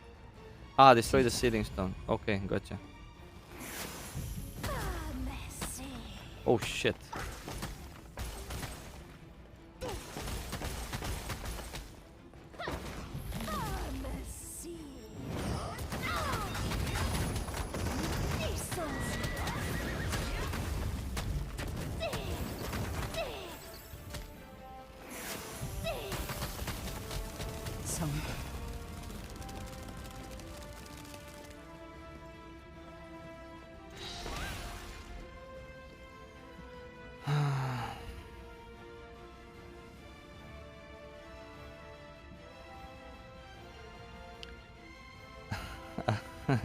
Someone's asking if I'm gonna make a guild, and someone else is asking that is answering that I'm lazy.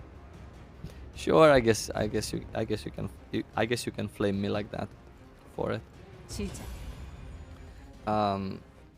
Even though that's not necessarily the whole story, it's just that you know, I don't like to do like half-arsed things. So if I would create a guild, I would like to really take care of it. and because of the fact that, you know, I may, okay, don't call me lazy, call me selfish, okay? I just want to play more of the game myself as opposed to, we only need to do 5 floors, right? Because I'm the other character, I cannot enter on more than 5. I would say selfish because, you know, instead of taking care of guild things and spreadsheets and getting people into things that are to be done at guild level, defeat the named. Okay.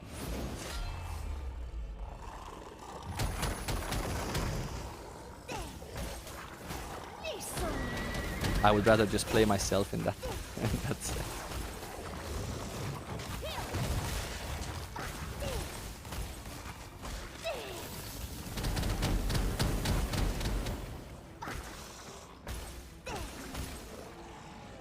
Oh, here he is.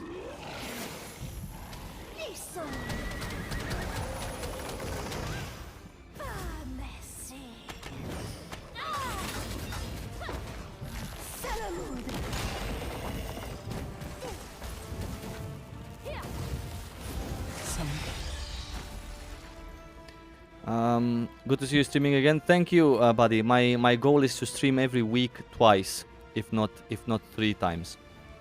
Actually, my goal is to stream every weekend. I would like to stream Saturday and Sunday, plus maybe another day in between, like the reset day. That would be very interesting for me to stream.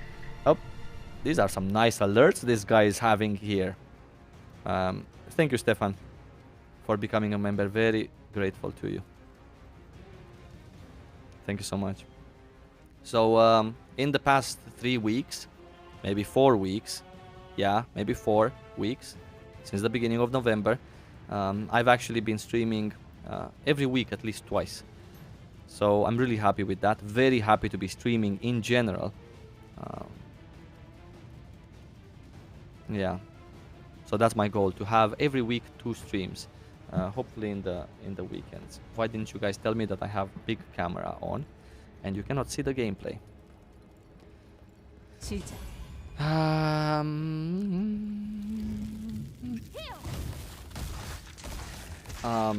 Question about alts. Do you upgrade them to tier 2 or will they stay on tier 1 only to farm there? If you upgrade, then what is the best time to do so? So the way Lost Ark is going to be for us in the West, again, prefacing it with this, of course you're going to get them to tier 2 because it's going to be very easy for you to get your alts to tier 2. I'm not exactly sure what their schedule update, what their update schedule will be or will look like in terms of how fast are we going to get past tier 1, for example. But because they can go 2 ways with this. Either we're gonna get past tier 1 really fast, like I'm talking about 8 weeks, 2 months tops, and we're already in tier 2, because indeed tier 1 was just like we do 5th floor also? No, just the 1st floor, right? Or just the first 4.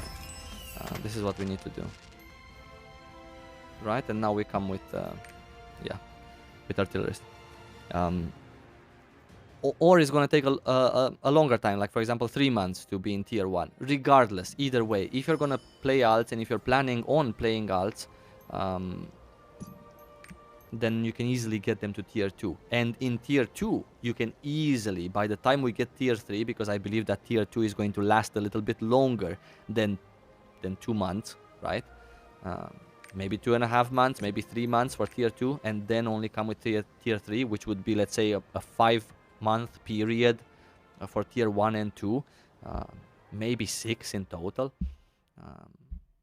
So by the time summer hits next year, we're already going to have tier 3 or starting with tier 3. So I believe it's going to be very easy for you to get all of your alts to the end of tier 2. And the best time to do it, okay, now we're talking, right? Here, this is exactly what we wanted. 1,000, 1,000, 1,000. Yeah. Oh shit, I could have done. Why didn't you guys tell me that I'm actually 340 on my... I'm actually 360. Now I cannot enter again. Well, regardless. I could have done level 5, 6, 7, 8, 9 also with my sorceress, and I would have gotten the gear upgrading materials on my... God damn. So what's gonna be my main? I'm still deciding. This is the first day in the last...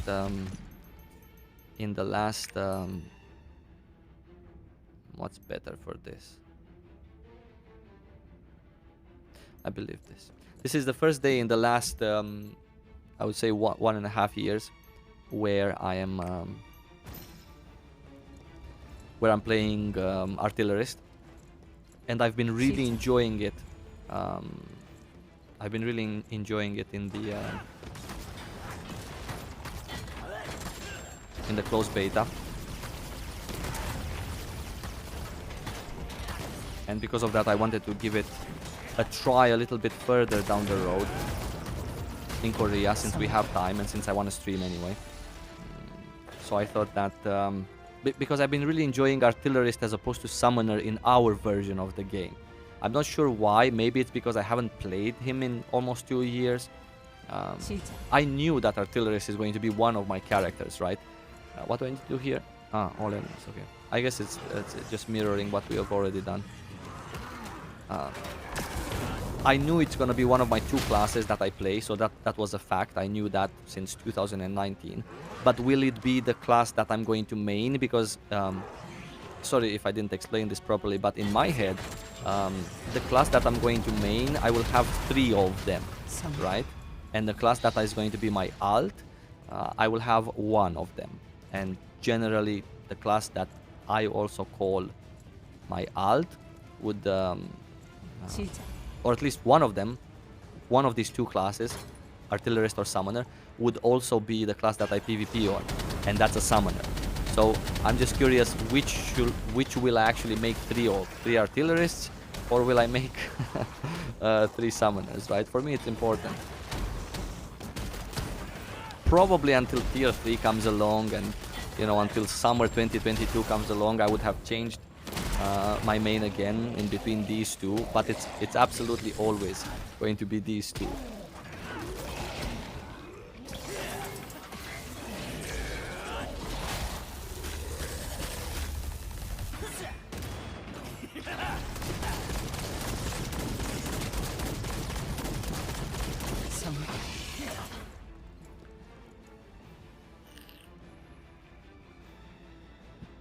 Yeah, I mean, I played Summoner a lot. Holy cow, I used the flare. Never press your flare key inside the tower, yeah? Summoner I've played a lot. I've played Summoner in the past 1.5 years. And I've played it to a decent part of endgame, let's say. My Summoner, I believe, here in Korea is 1415. That's obviously far away from 1600 and something like you know, these real hardcore Korean players are playing right now. But for me, it was perfectly enough to see enough of tier 3. Was perfectly enough for me to decide that this is the class that I want to play in tier 1, 2, and 3, and also in PvP. But after playing Artillerist in the closed beta, I thought that, hey, you know, like, why not? Like I loved this class before I loved Summoner, by the way. It was the last class I leveled up to 50, one of the last classes. I leveled up a Summoner to 50 in my early days in Korea, 2019, before I leveled up an Artillerist, right? But I didn't really play that Summoner at that time there. Okay, so I don't wanna... This is the 4th floor, yeah? Cleared. Okay, cool. So we're gonna stop here. Yeah, because I'm...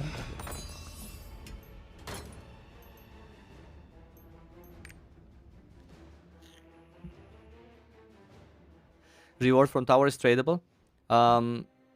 No, I don't think so. Is it? No, it's untradable.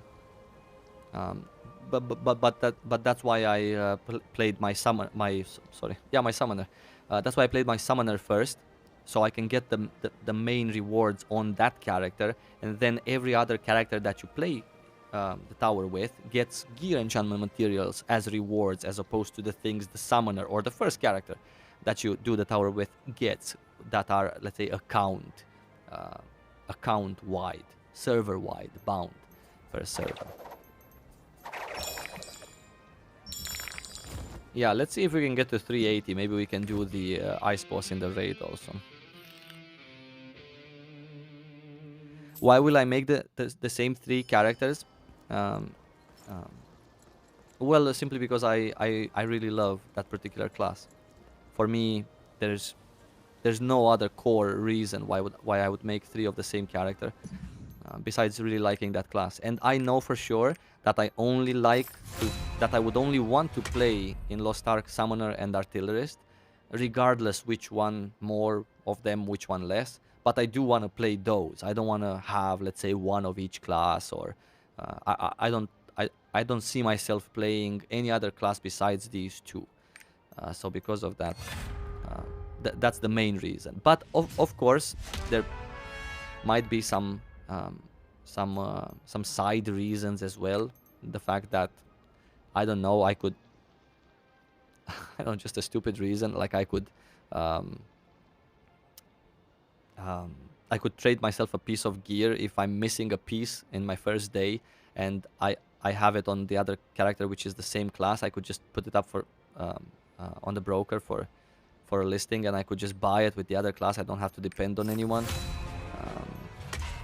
So yeah, that's another reason.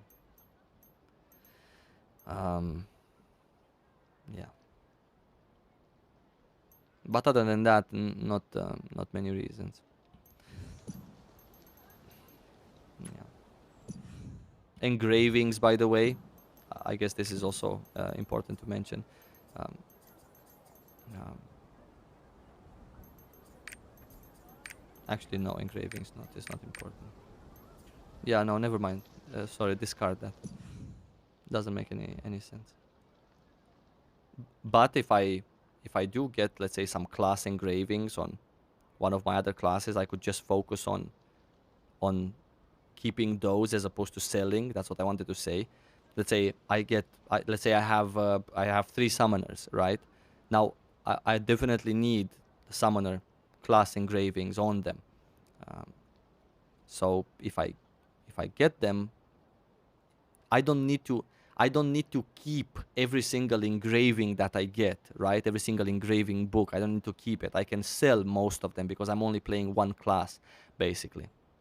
So so yeah. Otherwise, if I would have a sorceress and a scrapper, and I would have to look for sorts of different kind of engravings.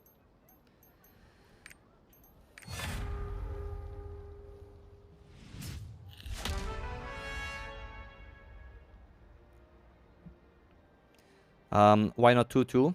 Yeah, 2-2 is also an option. Like one account with 2 of the same class, and the other account with 2 of the same class. If today I don't feel like, let's say, today I don't feel like playing summoner at all, maybe I just don't log into that account and I just log into my artillerist account. Yeah, that's also a that's also a wait, not here. This is a bad investment if we're talking about enchanting your gear on a budget, because it costs more harmony breakstones to enchant from 4 to 6 than it costs, for example, from 2 to 4, and you get the same number of item levels. So if you're on a budget like we are right now with everything, then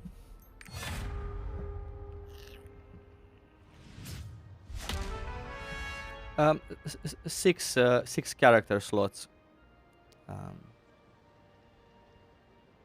Was someone asking why would I have 2 accounts, 2 different accounts, and not 4 characters on one account, or did I just imagine that? Sorry. How many character slots are available by default? 6. They give us 6 character slots. What's our item level? 380. 380 on the head. Perfect. It's after 6, by the way, 6 in the morning their time, so we could also attempt these abyssal dungeons. Hey, Peter, thank you. And thank you guys. Thank you everyone for joining me today. Very nice. Um, very nice to have you. We're getting past tier 1 with my artillerist. We're using almost every mean necessary. Maybe we can queue up after the reset. And maybe there's a chance.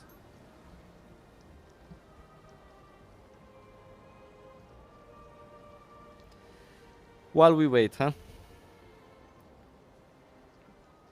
Why not 4 accounts at this point? At this point, Frank is also asking, are we gonna have to make different Steam accounts for more?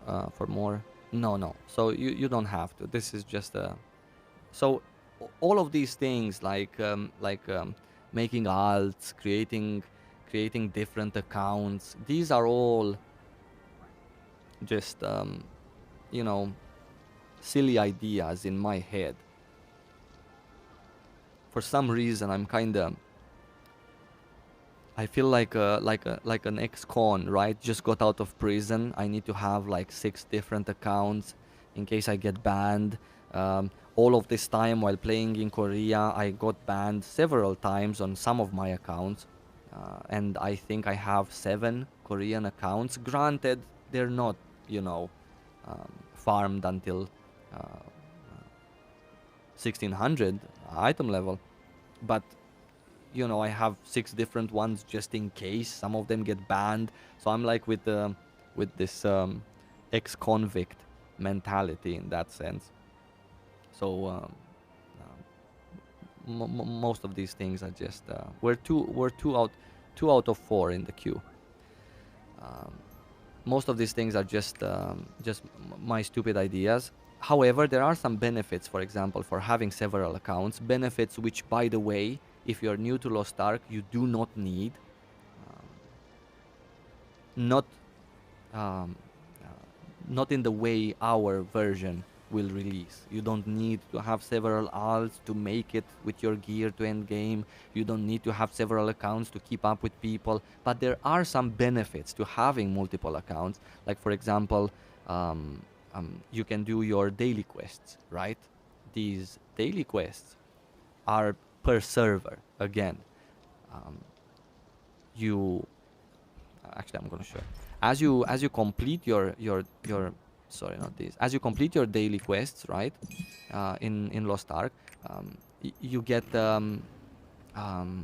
you get these rewards, right? That are available here, and at the same time, you also fill up this particular bar. Yeah. The more dailies you complete, the more you fill up this bar. When you get, for example, to 25 points, you get 40 of these Epona tokens.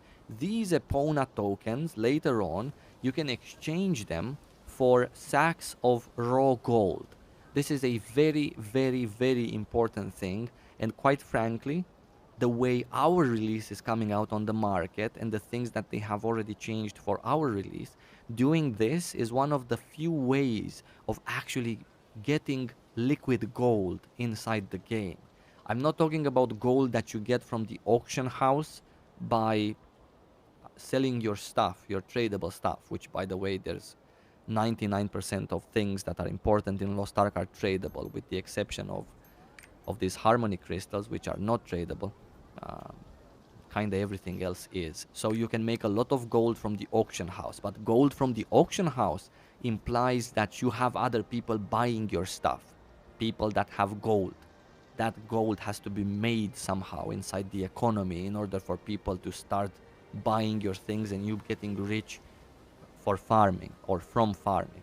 So doing stuff that rewards you with liquid gold, especially at the beginning but also later on, is very important for you to have liquid gold, so you can actually afford to be the one who purchases more things from the auction house, as opposed to be the one who maybe feels like depositing some real money to exchange for diamonds because you're out of gold, right? Or you can yourself be the one who accesses this particular currency exchange in the cash shop and be the one who buys his blue diamonds with your in-game farm gold, and then you can spend these blue diamonds in your abyss dungeons at the end for faster gearing progression, which you don't need, by the way, in our Western version. Or maybe you want to sell those accessories because you get lucky with like good tripods, good engravings and stats, and you can place those on the broker for a good profit.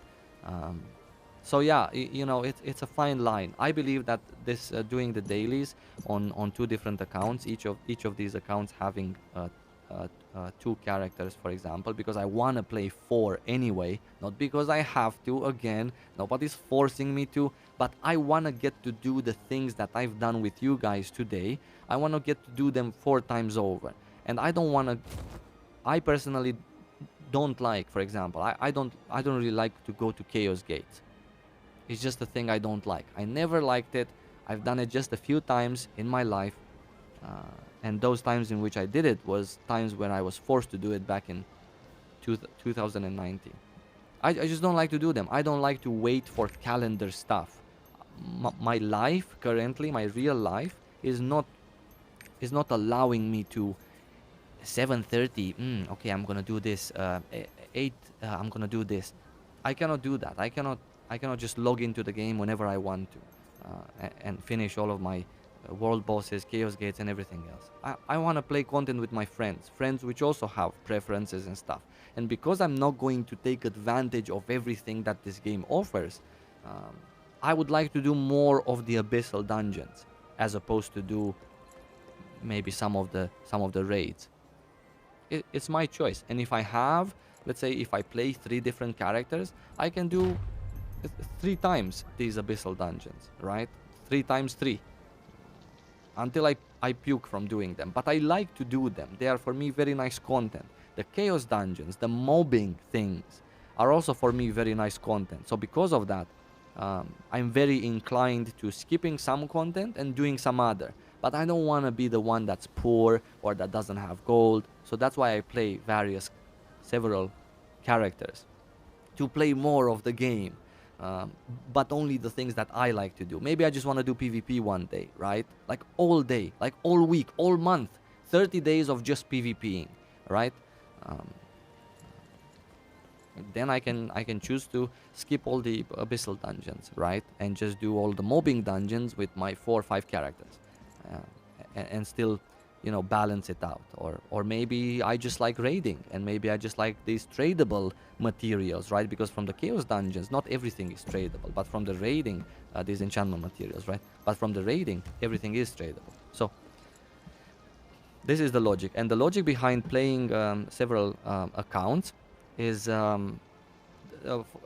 especially for this daily quest. In my opinion, it's not such a big deal to, let's say, because most of you already have more than one founders pack, right? I also have more than one founders pack. Why wouldn't I put it on 2 different accounts? There's 2 different Steam accounts, completely legit, my own. Nobody's stopping me from logging off Steam and starting another Steam and playing my other account. Just so I can do these daily quests, I can get more raw gold. Everything else is also easier with 2 accounts, because you could, for example, do the same things as I'm talking about, like these dailies, just have characters on a different server, right? Because it's per server. And in Korea, for example, the auction house, the broker, is combined, all of the servers combined. Now, if you have characters on 2 different servers in North America or in Europe, you can potentially sell yourself items on the broker, right? So you can do the same things, make gold, do dailies on one server, same account. You don't need to do dailies on one server, get the gold, right? Get the bag, maybe get lucky, get 10,000 gold from one bag, and just place an item on the broker, a stupid item at a ridiculous price on my artillerist, and then log off to the other server that has the gold and buy my own item, right? Because if I put a specific kind of item at a very ridiculous price, like a piece of gear, for example, right? Because those are separate, not like a potion, because you buy potions from all sorts of people. You just buy potions, you don't see who's selling it.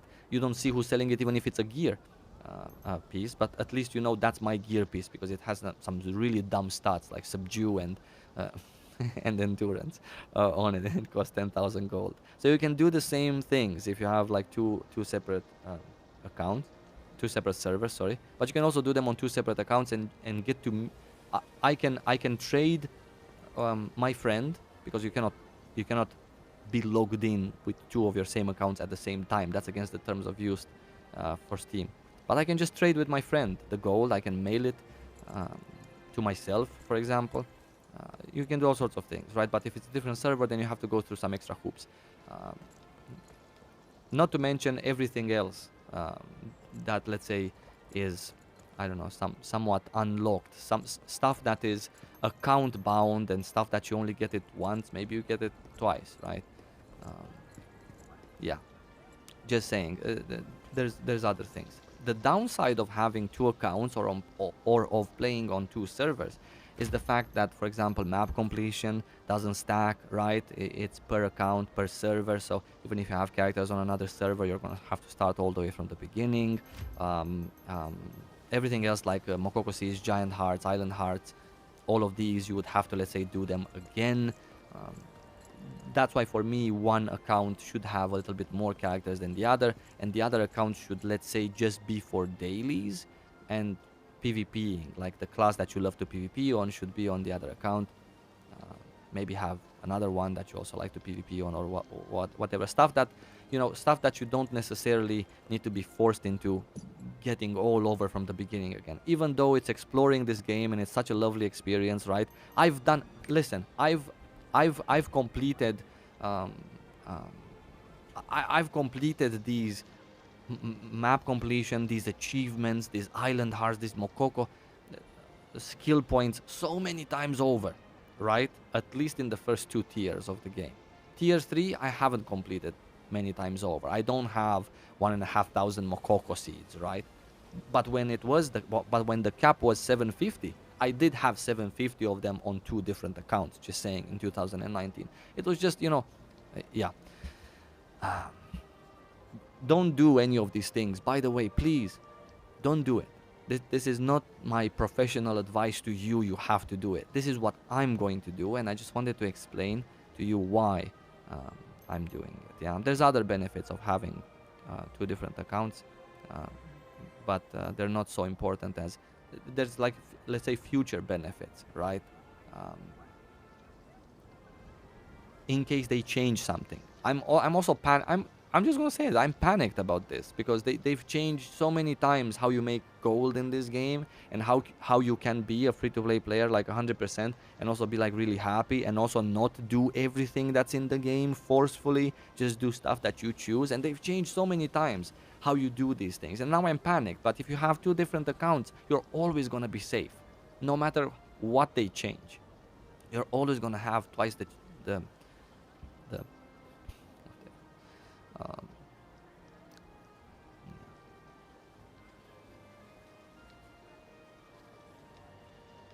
um, how do I still motivate myself to play Lost Ark? Granted, this is not my region. Korea is not my region. I'm always afraid. At any time you can get banned, blocked when they do these re-verification waves.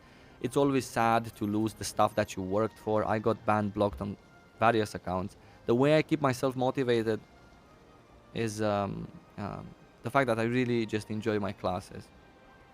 Um, I would start all over again on these particular classes. I have no problem with the shitty leveling up process. Maybe shitty is a bit too strong word, but for me it's already boring. I've done it tens of times already, from 1 to 50, not boosted, just manually go through it. Um, so I have no problem with that. Um, just because I'm playing the classes that I really enjoy playing. It excites me uh, to play this particular class, and just to press the buttons that are connected to my skills. Um, so yeah. At the same time, I've never played my main account on a YouTube video or on a stream. Always my main account was always like separated. I have two different internet connections, by the way, um, just in case, right? I stream from one. This one is recent for the stream, but before that I also had two. I just gave one up so I can get the streaming one, which is a little bit better. And then other times I do. It's so stupid. It's so dumb what I'm doing. I realize that, but Hey, I actually... Okay, so we're not getting any reset. We're not getting any... Yeah. Let's move the chat so I can actually hopefully get to see it with the game there. Are songs account bound or a character bound? Server bound, yeah. Account bound is not really a good term because you can play your account on different servers as well. Different servers of the same region, for example, right? Like Korea, Europe, North America. But then your songs are not there also. It's a different server, still your account, right? But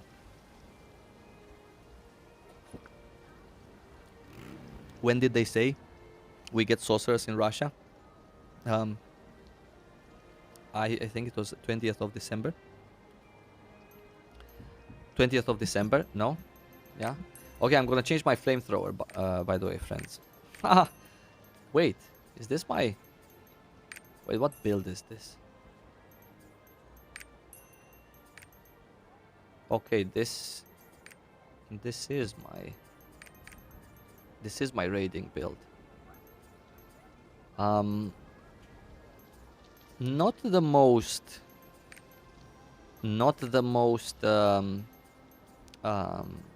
popular artillerist build. Very many artillerists these days, by the way, just in case anyone cares, very many artillerists these days use rocket barrage as a skill. This is a very nice skill to use. They tier it up all the way until 10. Yeah, this is a nice skill. I just personally cannot stand it. Cannot really stand the skill. Cannot really stand the fact that it just keeps me in one place there for like forever until it shoots all the rockets. It's a good skill to use, by the way, but just not for me. Not for me personally. There's also a debate in between which of the three armor reduction debuffs or armor reduction skills should the blaster use. Should you actually use this one, the turrets? Should the turrets be the one that you use armor reduction on, or should it be the enhanced shot that you use armor reduction on?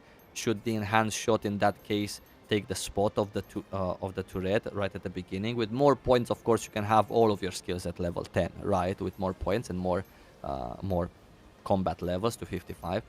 But you know, at the beginning, people are not going to have more points. So just saying, this is basically up to you. Yeah, I use howitzer, for example, as a destroy armor thing, which, in quite frankly, I should not be using it. I should be using this one. So we're gonna use this. But I like howitzer, for example, a little bit more than this. It's chancy on some bosses, but yeah. At least I have achieved that they unblocked Estonia. Very grateful that they have unblocked Estonia. It would have been so much more stressful if they wouldn't have. Wait, what?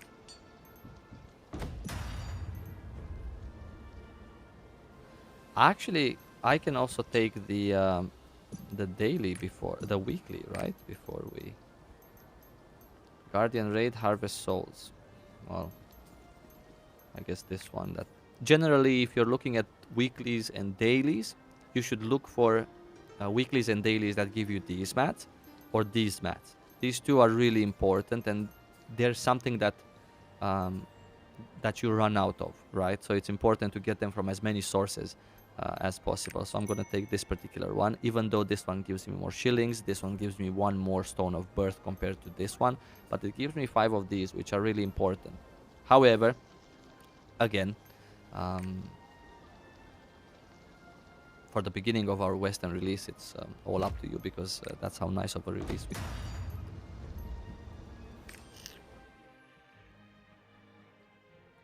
How do you unlock more preset slots? I can show you in a moment. I'm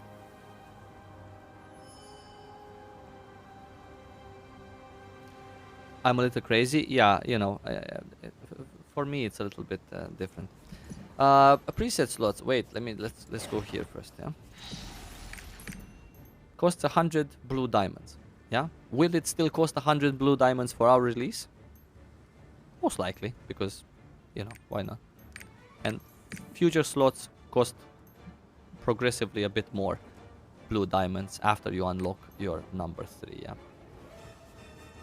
Actually, since you asked, and since I'm such a nice guy, why don't we unlock a bit more? See, from the 5th onwards, they start costing 200, and you get the drill. Now I have 4 slots for no reason. New player just hit 50, ran 13 chaos dungeons. I'm kind of bored already. It feels like Destiny light level or New World's watermark system. Am I doing something wrong?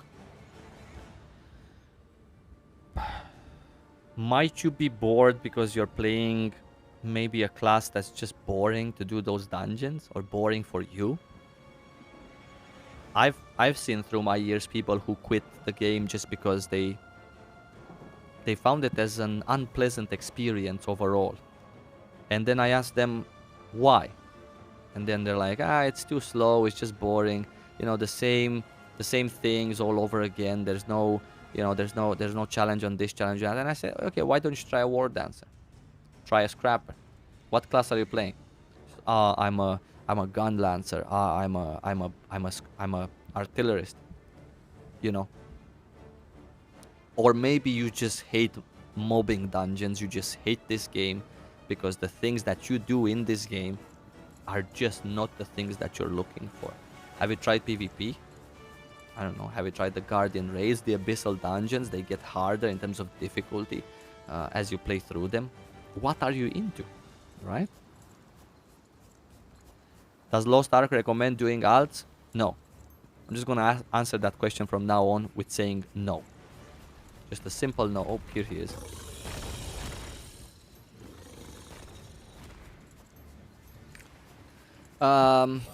Right.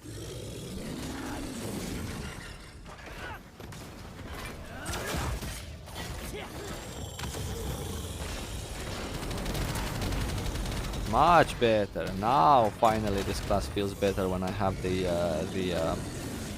when I have when I have the flamethrower on blue. Oh shit. Oh shh.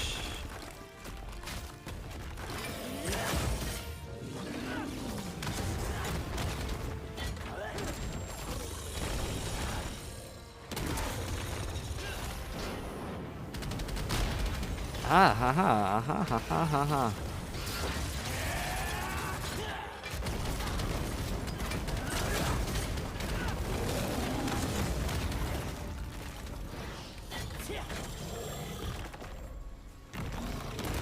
I didn't get him. He jumped just like a half a second too late.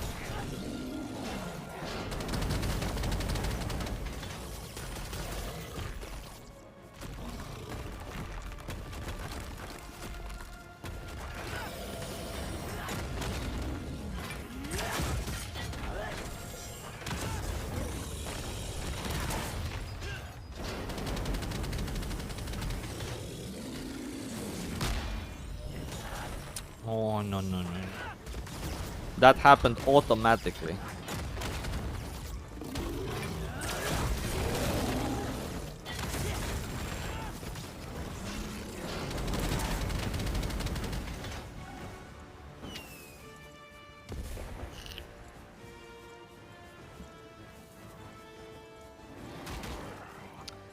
With so many fun classes, it's impossible not to have alts. Yeah, this is what I'm saying. So, you're not forced to have alts, but there are so many cool classes that you can discover in this game. I literally do not know a single Lost Ark player, and I know thousands, that doesn't play at least 2 classes. I, myself, am a person who hates to have alts. I don't come from games that encourage alts. So because of that, I don't see the point, or why should I be making alts? I just want to focus on one main. That's me. Oh, crap. What happened? You just did a big jump, or? Ah, there we go. Oh no, now is the big jump. Shh. Yeah, this is ping. 203.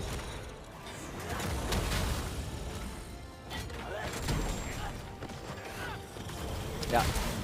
I dislike this skill compared to, for example, the howitzer, because at least the howitzer, you know what you're casting at, right? This particular skill, if there's a mob in front, and these bosses, at least at the beginning of the game, they sometimes have mobs. Obviously, you should be dealing with them right away. But just saying, it just gets stuck in mobs, right?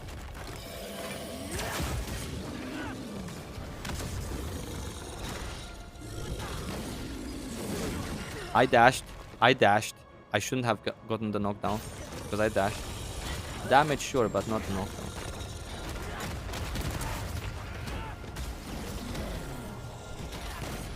Big jump. Oh, this is so nice.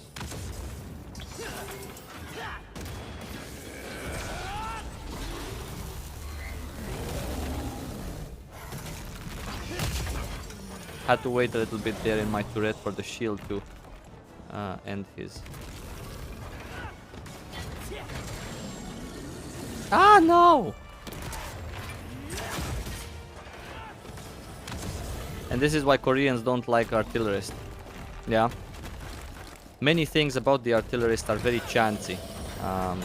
When other classes, they just, you know, hit a button and the skill goes where you want it to go. For Artillerist, it so happens occasionally that you plant your big damage skills and it just doesn't hit. They've changed the Artillerist in the meantime, or since the beginning of Artillerist. They've changed it for skills that were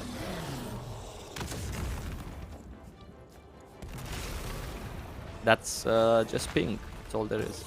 Skills that like this, like the landmine, right? This landmine was a much smaller radius before, and that's why it used to hit way less. Now it doesn't.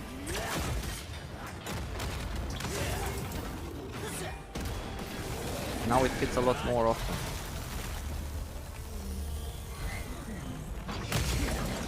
Ah! I blame lag once more.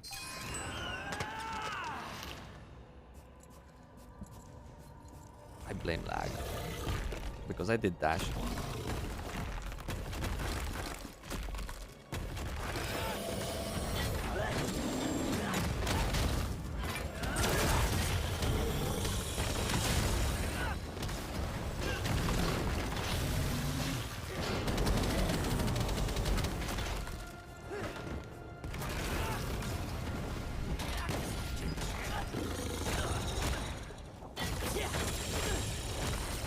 Should have just auto attacked for the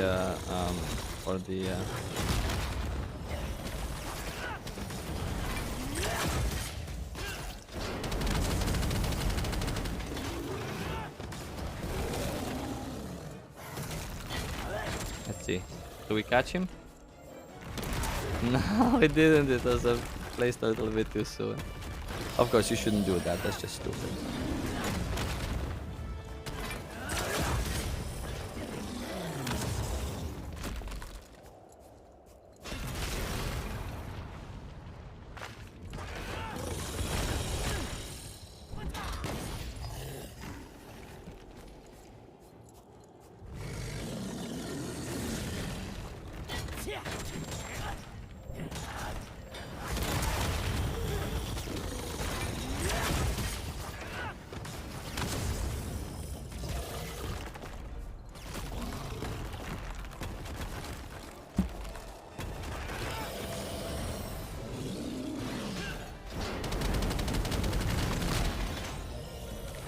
Got him.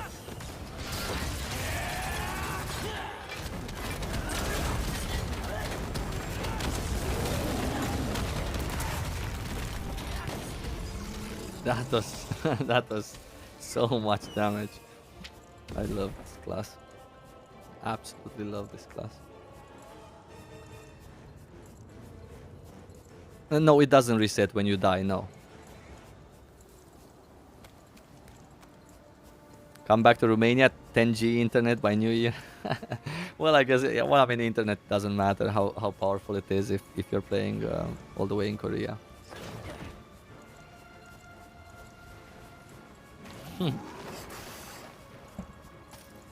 It is a little bit of a struggle, but again, um, um, these are very easy, let's say, um, raid boss fights. I'm soloing, which obviously, obviously, oh, that was so close. Which obviously is not ideal, especially for a slow class that takes a lot to get back behind the boss. I'm not efficient in staying behind the boss. I'm not efficient in um, using all of my cooldowns simply because I am solo, and you always have to pay attention to all sorts of other things like boss being constantly on you. But these are really easy boss tiers. Cannot blame the lag. It gets much worse, the lag, once you do higher tier content, which, you know, has mechanics over mechanics. Because here in the first, I don't know, in the first 4 tiers, you can even preemptively dodge, right? But then later on, if you preemptively dodge something, especially if you're not very accustomed to the mechanics, then you dodge into something else, right?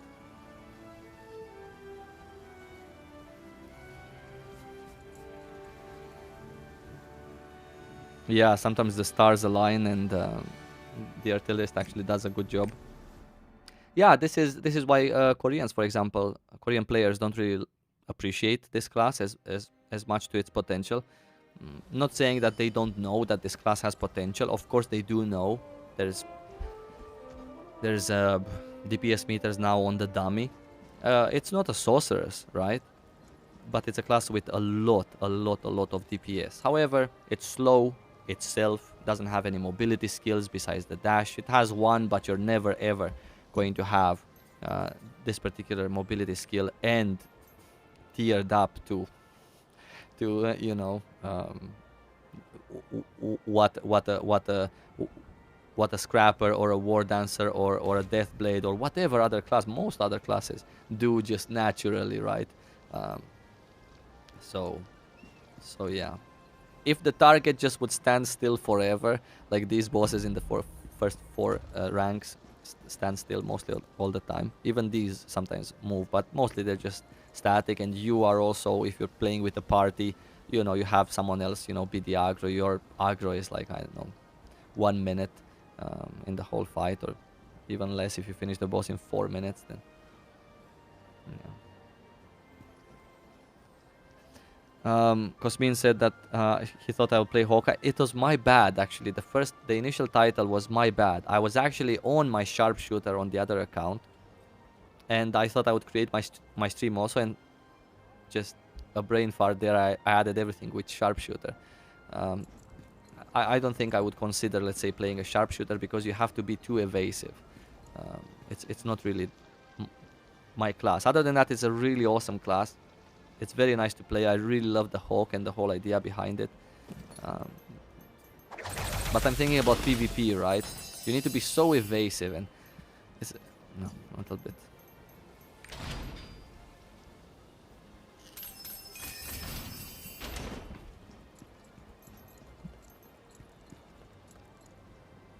How is Korea?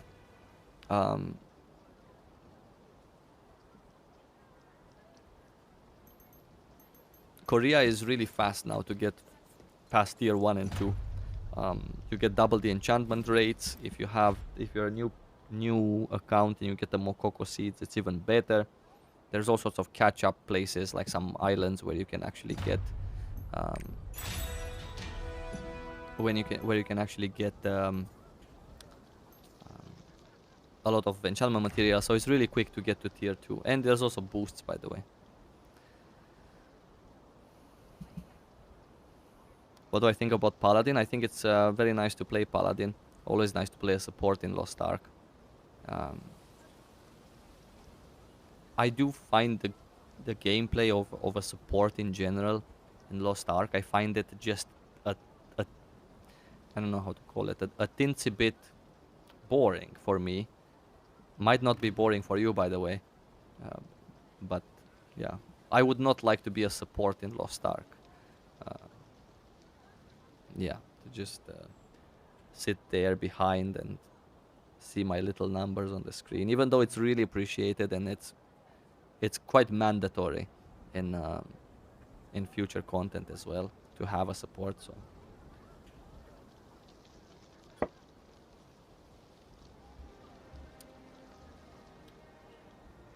thanks for all the content, Saivo. Thank you, guys, for watching. I really appreciate it, guys and girls.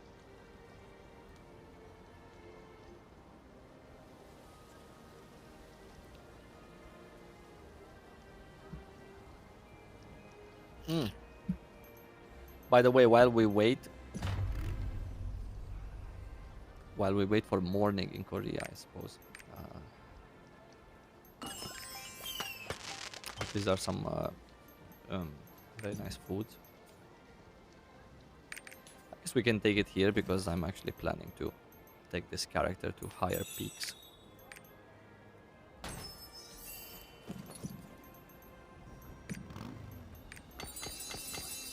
Awesome. This is nice for later on for tier 3.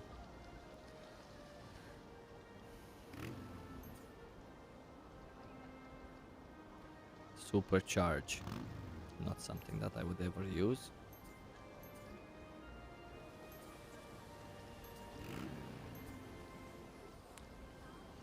I'm just so unlucky on this character. Like everything, nothing is good. I know my sorceress, everything was good. How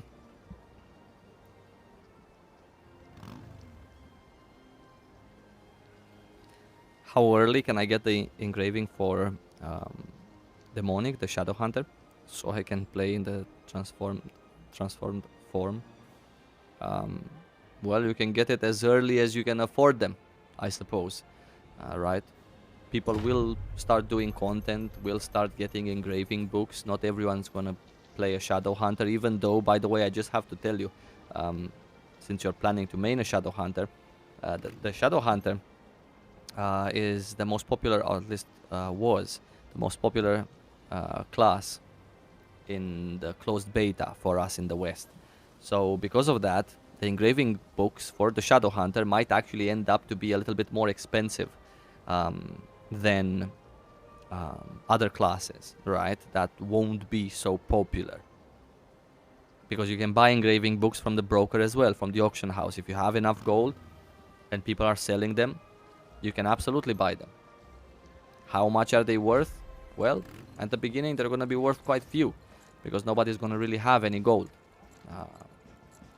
These old school players are maybe not going to sell them. They're going to keep them for later when everyone's going to have gold and they know that they're going to be valuable, right? But new people, they're going to sell them, and you can be one of those who camps them and buys them right away. Yeah.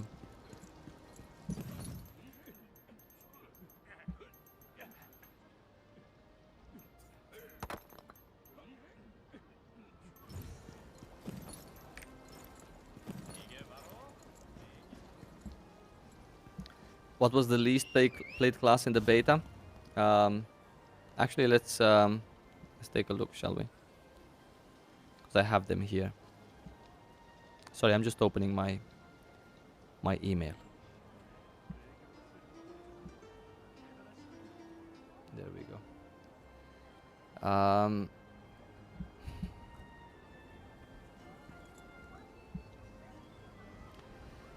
So, the least played class for our closed beta, by the way, so keep that in mind, was the War Dancer. Now, having that said, poor War Dancers, I mean, God bless. I've always made fun of War Dancers. I regret it now because I feel bad. It was always such a memeable class. Like, so much potential there. Especially at the beginning when I used to do a lot of PvP in Lost Ark. There was so much potential there, but they kept struggling for the first few ranked seasons. It was just so hilarious to see them really wanting. You can do it, but it just needs something else. And now they're the least popular. So yeah, there's the War Dancer, for example. Let me just get my chat back up.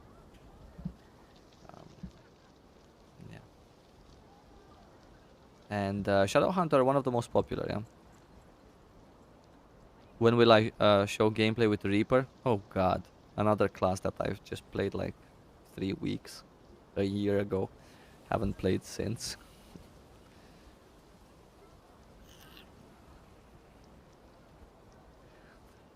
David is saying that he's a war dancer. Well, I mean, listen, at least engravings are gonna be cheap, right? For the war dancer. Yeah. But you also have to keep in mind that if you look at this archetype popularity, for example, the mages are the least played by profession. But you have to keep in mind that they only have 2 classes, right? So, no, out of two, comparing 2 classes with 4 that the gunners have, more people would. It's just simple math, yeah. Plus, if the sorcerers comes about, I'm pretty sure the mages are actually going to be. Um, um, the mages are actually going to be towards the top, maybe number 1 or 2 in terms of most picked archetype. I don't think that the Shadow Hunter will ever be, let's say, dethroned, because you also have to remember that these are classes that people tried. It's not like classes that got to end game or classes that people settled on. It's just classes that people tried in the closed beta, right? Let's see how this feels. And very often it happens that, for example, Berserker is very highly recommended by content creators as a class to try for a new player. Shadow Hunter is a class that I always recommended for people to try as new players. And not to mention the class itself is just gorgeous, right? And if you're a new player and you start this game and you get into that demon form of yourself, plus besides that, there is also all sorts of demonic looking kind of skills. So it's a very attractive class. You see someone playing, hey, I also want to make one of those, right? This graph looks like the opposite of Korean popularity. Yeah, yeah, it actually does. It actually does look like the opposite. Very surprised to see that Bard was in the middle of the pack, while in Korea, Bard is, let's say, I'm not sure if it's still the most played class, but it was for several years the most played class in the game. Like, everyone understands what's the potential of a Bard. I guess in the West, not so much. Paladin is also in the good side of things, right? More than Bard. Um, it just shows, right? It just shows like how we think, and let's say what's important for us. You want me to link this? Sure. Um,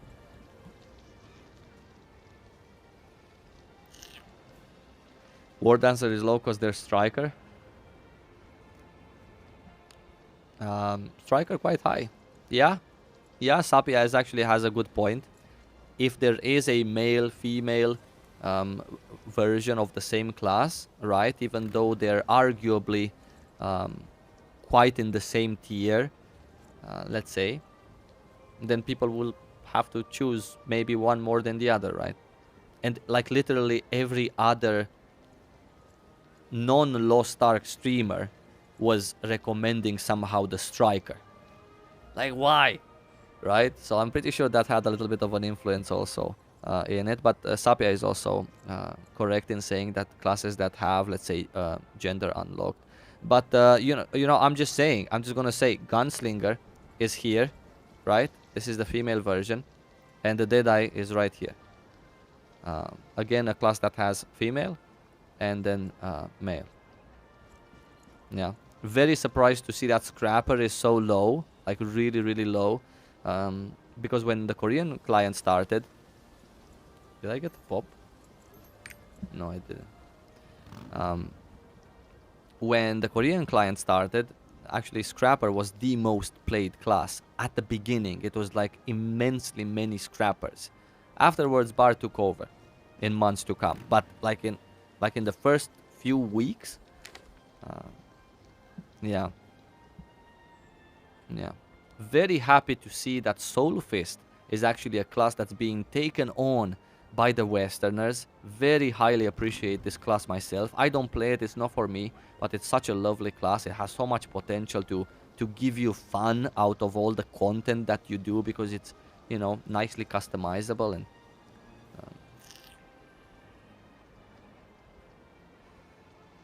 very surprised to see that Summoner is so high up.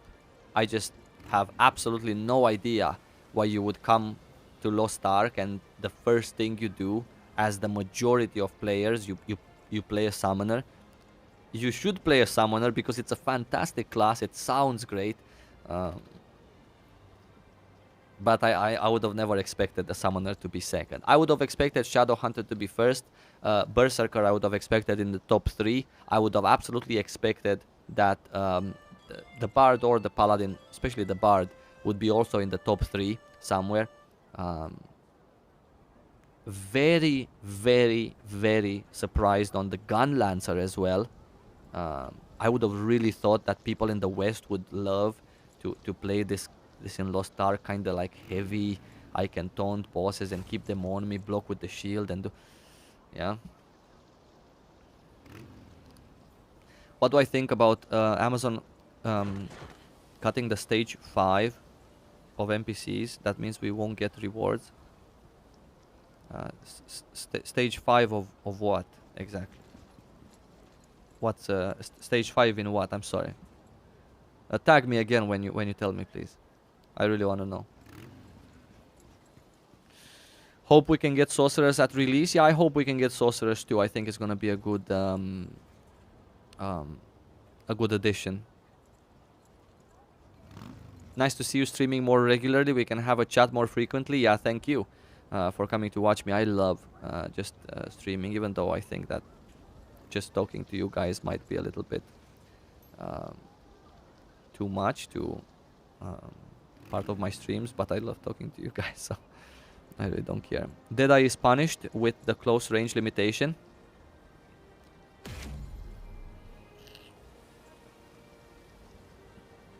Okay, so I'm just gonna say it as it is, yeah? You ready? Because, I don't know. I'm just gonna say it. So, Gunslinger is too much kissed in the ass. Or on the ass, not in the ass, yeah? Too much ass kissing for the Gunslinger. It doesn't make sense for the content that we're getting. It also doesn't really make sense for the next content that we're getting, Tier 2. Does it make complete sense for Tier 3 content? Sure. But until then, what's so special about a Gunslinger? Right? When the boss is just gonna stay there and there's 3 mechanics in the whole fight. Right?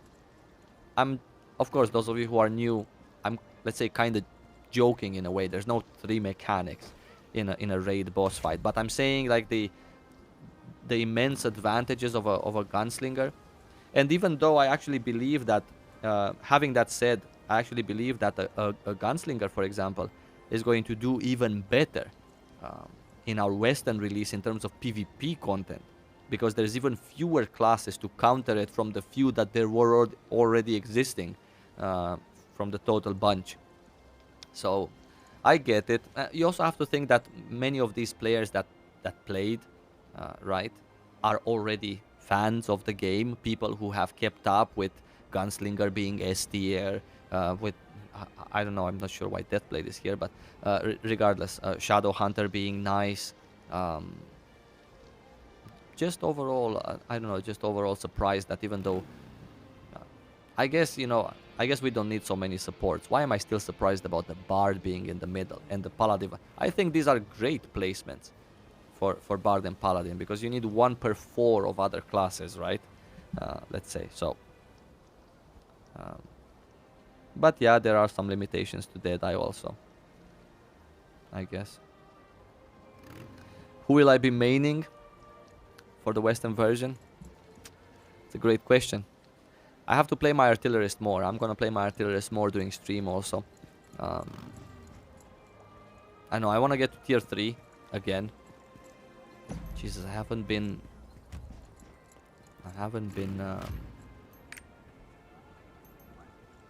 yeah. This is gonna be quite a challenge on tier 3. Yeah. Oh god. Okay.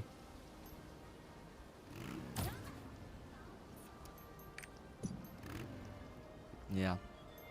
Regardless, I think I'm gonna have fun. So I need to get my artillerist. I'm gonna play my artillerist until our release comes because I already know about summoner. I've played it recently in recent years, and I knew that artillerist was my second. But now I really want to see, am I gonna still enjoy it? And I want to also play some PvP with artillerist again. Um, yeah, because last time I played PvP on artillerist was a time when inside the turret you didn't get the shield, for example. Just a little thing, but a thing that has changed since I actually played PvP on artillerist. Stage 5 in the rapport relationship thing. Okay.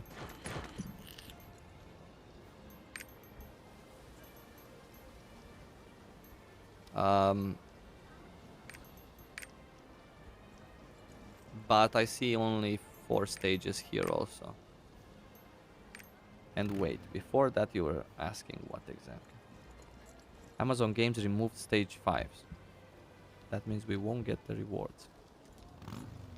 In beta there was no stage 5. Do you actually mean these stages? Because it seems to me that there's just 4 stages here in Korea also.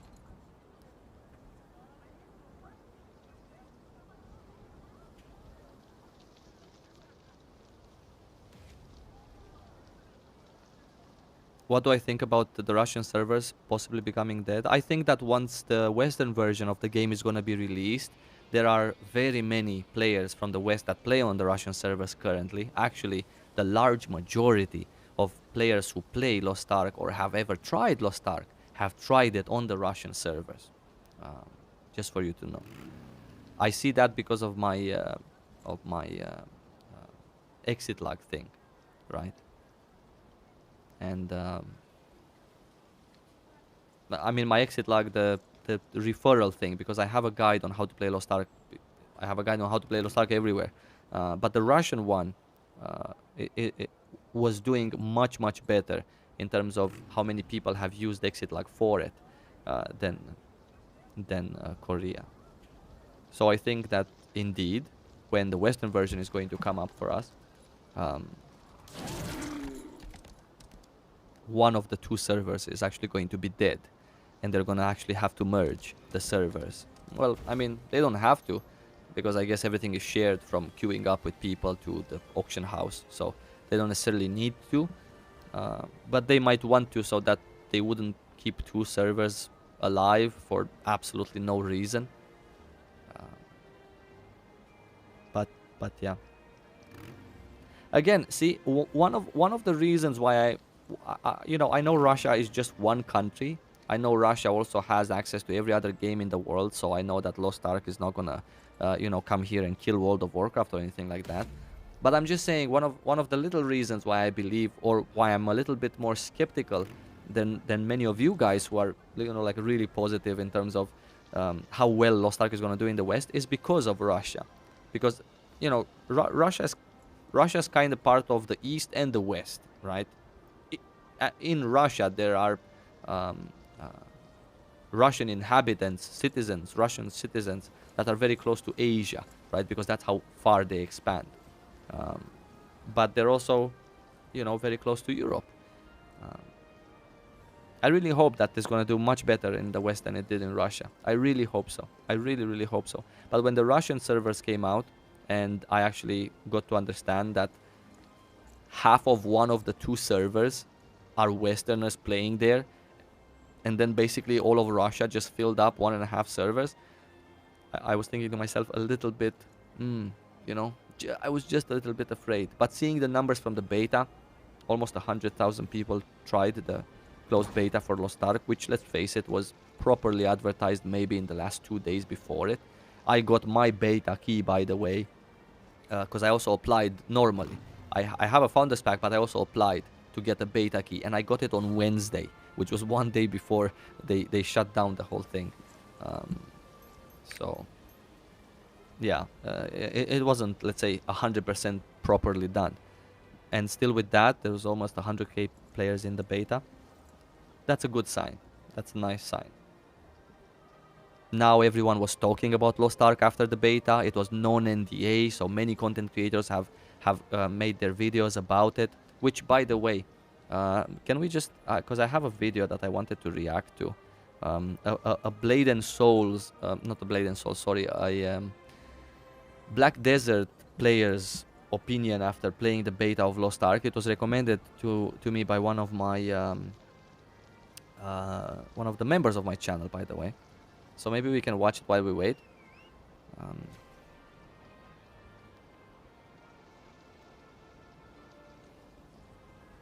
Can I answer a dumb question? There's no such thing as a dumb question, by the way. So gladly. What are the Guardian Souls used for? You do 2 a day and you don't use them. And if you don't use them, they turn into rested bonus. That's such a serious way of explaining this. So the Guardian Souls are basically loot. Yeah, this is to put them in one word. This is your Guardian Soul. Simple as that. So you get 2 of these. Not everything that's in this picture. You know, at a chance, you might get 3 earrings, you might get 4 rings, or you might get none, right? You might get this, 2 of them, or you might get none. Again, same, you might get this rune, or you might not get it at all. But you have a chance of the loot table 2 times per day. Yeah? That is a Guardian Soul, the loot table. If you do not have any Guardian Souls left to harvest, loot tables left to harvest that day, then you don't have, then you have much smaller chance of getting this loot table. And some items you have basically a 0% chance of getting, like for example this rune. If you don't extract the Guardian Soul and you just go there, you finish a boss. Sure, you know, you might get an accessory occasionally after you finish both of your per day. But yeah. It was confirmed. It was not confirmed that Sasha's scene will be removed. He just hoped that it would not get removed. Oh, okay. Yeah, about that affinity thing. Let's see, where are we?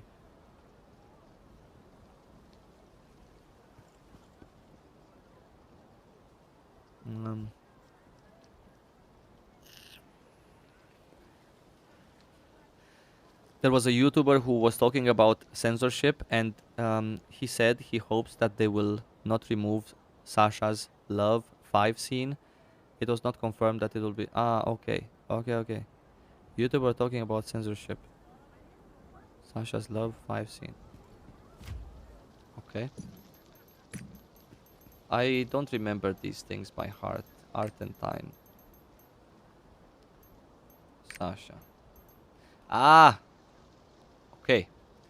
I see what you're talking about now. Okay. Right. I get you. Well, just to be fair, these coins right now, they don't exist in our Western version because we only have coins that give you shillings, because they want to try to, let's say, limit the way you get gold from, which is again why these Epona things are so important, just because you don't, or at least they consider that you don't need so much gold. However, of course, they consider that you don't need so much gold because of the changes to gear enchanting, which were changed in tier 1 and 2, and thus in tier 1 and 2 you don't need gold to enchant your gear, like liquid gold to put into your gear and fail, right? But they seem to have forgotten that everything on the auction house costs gold, for example. So, you know, these were a good source of gold, not only for enchanting, which was not so much gold in tier 1 and 2, so much gold spent.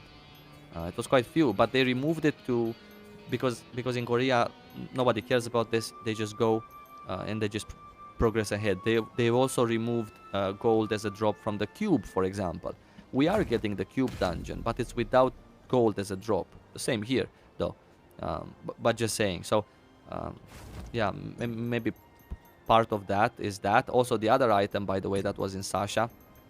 Uh, the other item that was in Sasha. The other item that Sasha was giving, this ancient platinum. Again, I don't think we have this because these coins, this icon, not the name, the icon, gives us shillings now in the West. So it's pointless for this also to give us shillings, unless they give us different amounts of shillings. So I don't know what happened with these two. Maybe they included them earlier, or they just removed them completely. Maybe, I mean, you guys are most likely right. I just didn't look during the closed beta. Um,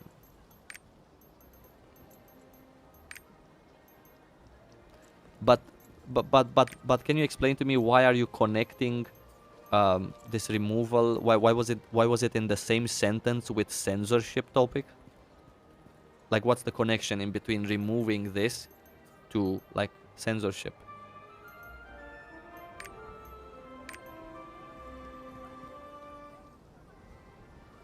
Playstyle differences in between sorcerers and summoner. Oh god, it's like so way different. Sorcerers is, or can be, so much more mobile than a summoner is. Sorcerer has one of the two innate skills, is a dash, right? Summoner has only one dash and no other skill that can dash you away besides one that pushes you a little bit back.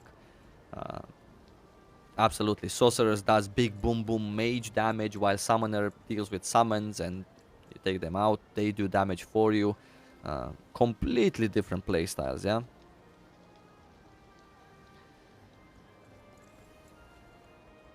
It was not confirmed that Sasha's scene will be removed. Ah, you mean the whole... Wait, you don't mean the whole NPC? I saw Sasha there, I did quests.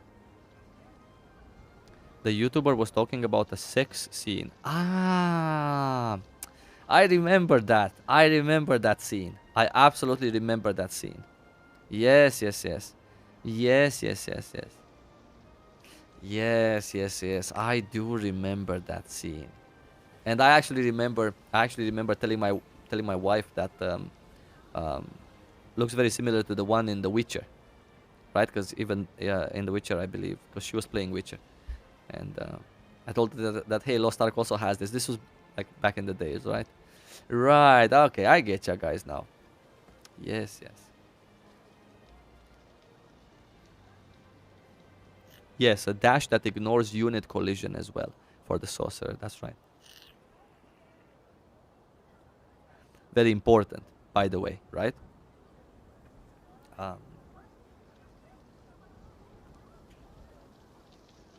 yes, yes, yes. Okay, I get you guys. Right, right.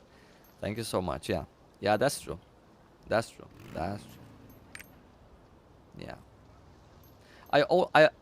I would also, let's say, hope that everyone gets at the end of the day to be happy playing, the version of the game that makes them the most happiest.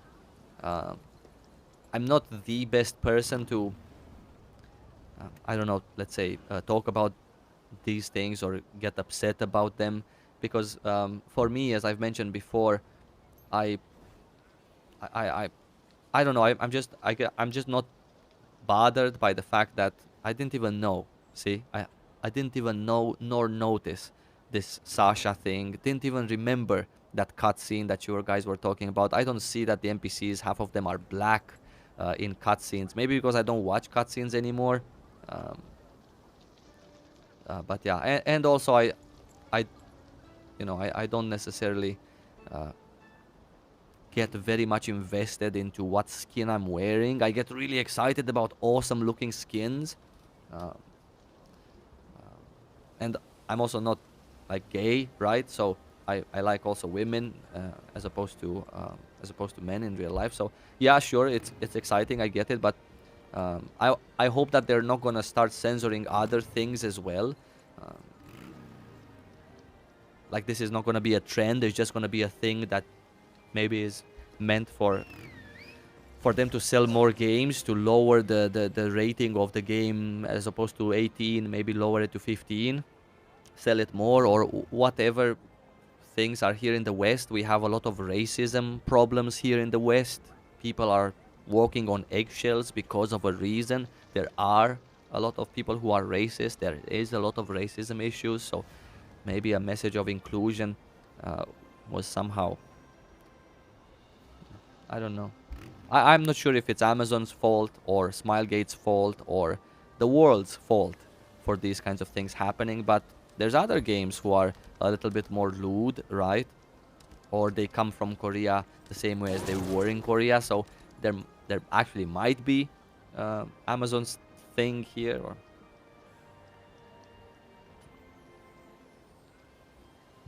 Sharpshooter versus Artillerist, again, completely different characters, absolutely completely different characters, nothing to do with each other.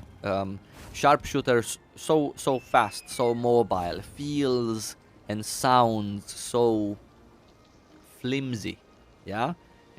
It's like these high-pitched kind of sounds, you know, it's different compared to this, which feels and is much tankier. Quite frankly, I believe maybe after Destroyer, the second tankiest pure DPS class in the game, if it wants to. The Artillerist. Sharpshooter, very fast on its feet, very mobile.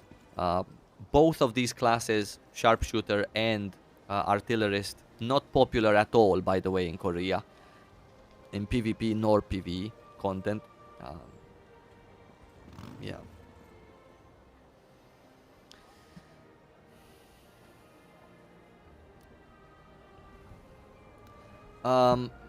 Motorcycle mounts. I'm not playing on the Russian servers, by the way. I'm playing on the Korean server. So the motorcycle mounts are here in Korea. I'm not sure if they are also on the Russian server. I have no idea. I haven't played on the Russian server, I believe, in over a year. Yeah, I think it was a year since I played.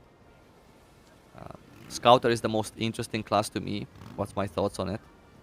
Don't hear it talked about much. Actually, Scouter is Scouter is quite awesome.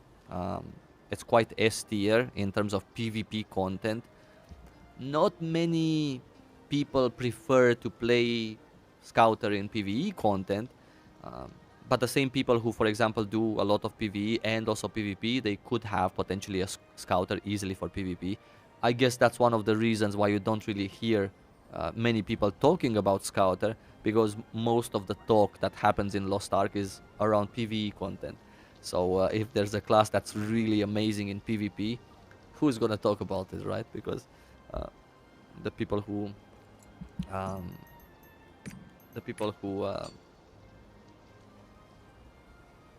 play PvP are not really, let's say, that viewed. Or I'm having trouble choosing in between Sharpshooter and Artillerist. Don't choose.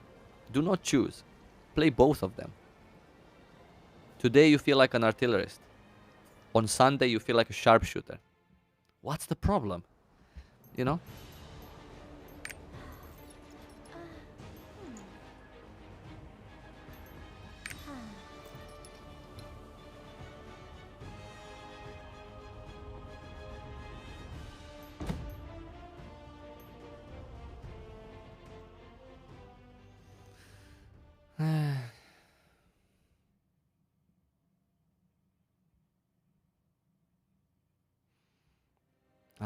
Enjoying your enthusiasm for the game in your videos.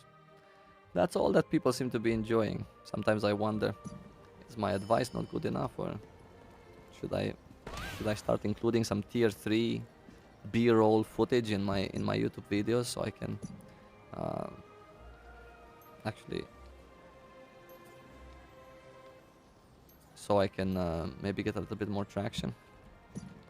Thank you, buddy. So I'm gonna be playing on regardless. Thank you for the compliment. I will be playing on the European servers, yeah, when the game comes out. But it's gonna be the same thing. We're still brothers, just from a different mother, yeah. North America, Europe, same exact things. I wonder if Yeah, I think we can. Enchant a little bit so we can do a higher stage, yeah?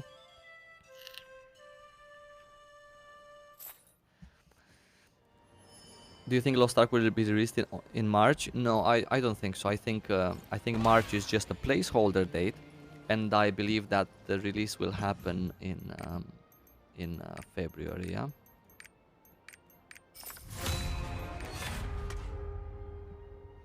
Some people believe in January.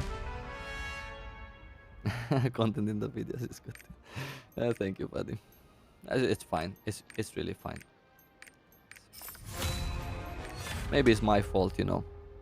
I have several music videos, by the way. I actually wanted to... I actually wanted to react to a Black Desert player's review on Lost Ark.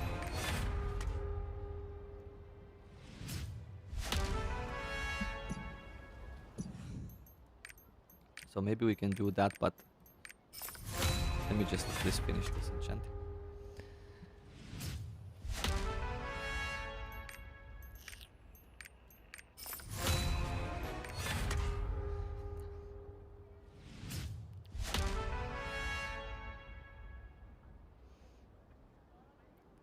How come am I enchanting just some items, not all of them? So don't necessarily look at which items I'm enchanting. Right now I'm just enchanting for no reason, right? There is a way that is the most efficient way of enchanting. Like for example, if you want to get to 340, you just add 2 pluses to each of your 6 pieces, and that gets you to 340. And then afterwards you add, you know, until +8 to each of your pieces, because the higher you go in enchanting, the more it costs, first of all, materials, and also the success rate slightly drops. In terms of your success, after +6, for example, you start not having 100% success rate, but 95% or 90%. So don't pay attention on which items I'm enchanting.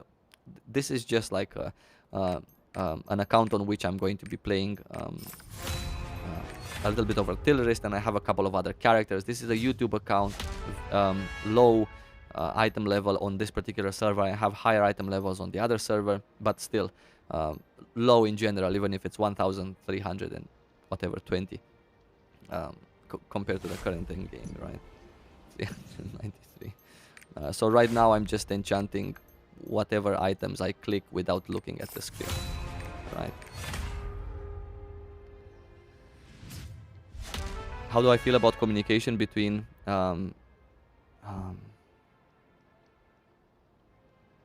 AWS and community? Who's AWS? You mean Amazon and community? Yeah.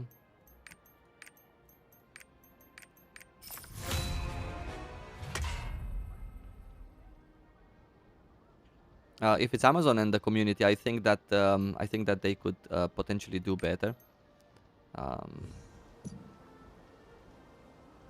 Wait, what do we need? We need 420, right? Yeah. We won't have enough mats. I believe that the communication could be better, but now after watching them, how they do things, what things they talk about, what are their mistakes that they make with Lost Ark in general, and also with the communication. 450. I actually do believe that that Amazon games themselves are sort of like 50-50 with Smilegate, right? In terms of stuff that's being done and things that are ready or not ready, or how will they be ready or not. So because of that, I think that to us, the users, seems that Amazon games might not give us what we need at the time that we need it, or at the proper time in general for the game. 420, 413. Okay, and because of that, I feel that, you know, it looks a little bit sucky. But I also strongly believe that it's because of Smilegate as well. Not like to blame Smilegate, but but just because it takes a while to be ready in Korea, to come to Amazon Games, prepare it, talk about it, get accustomed to it. Um, so yeah, I think Smilegate has a really big influence in our Western version. Um, yeah.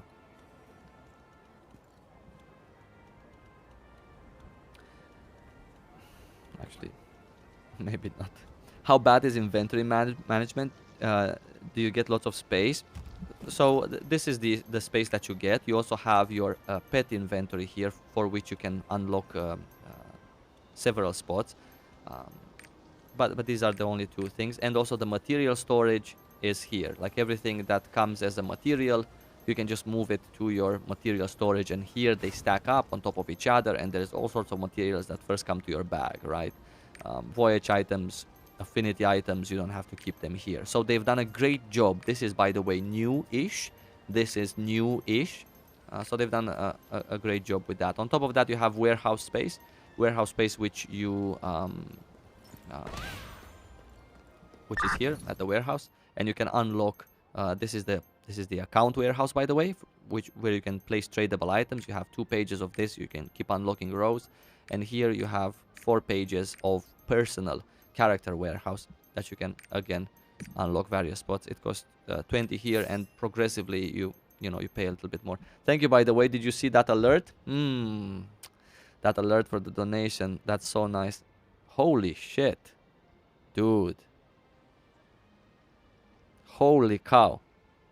$100. Thank you, buddy. Ryan Hennick. I will remember your name. Love your videos. You are the reason I got into Lost Ark. Awesome. That is as good and as pleasant surprise as your donation, by the way.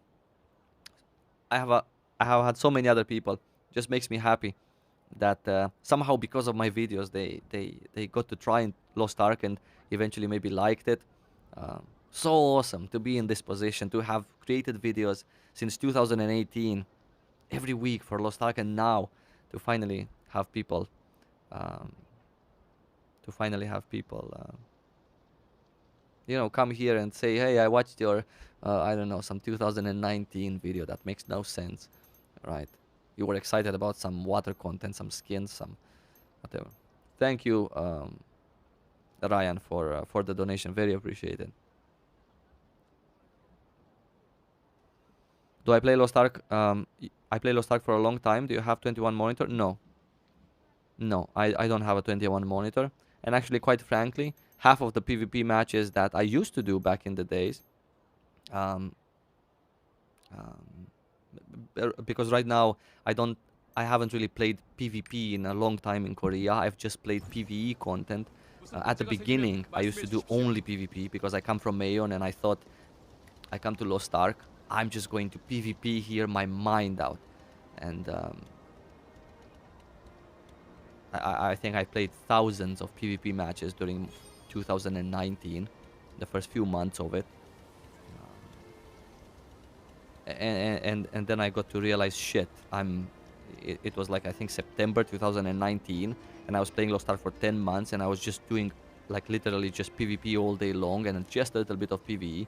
And I figured out that I'm so behind in terms of gear, and I started to be a little bit ashamed at that time to upload YouTube videos with my characters in them, because like my item level was so low because I hadn't done any PvE content, and it was so stupid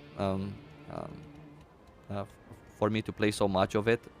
But I did learn it very well. But half of those matches, I wanted to tell you that I don't even bother to set my settings to 21.9.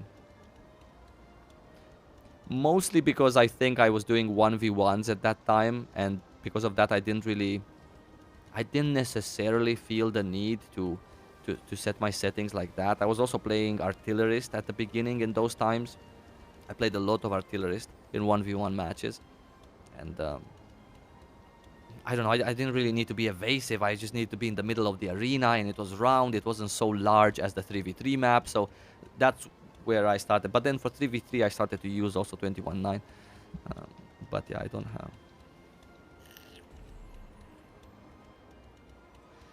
Someone heard that tier 1 and 2 content.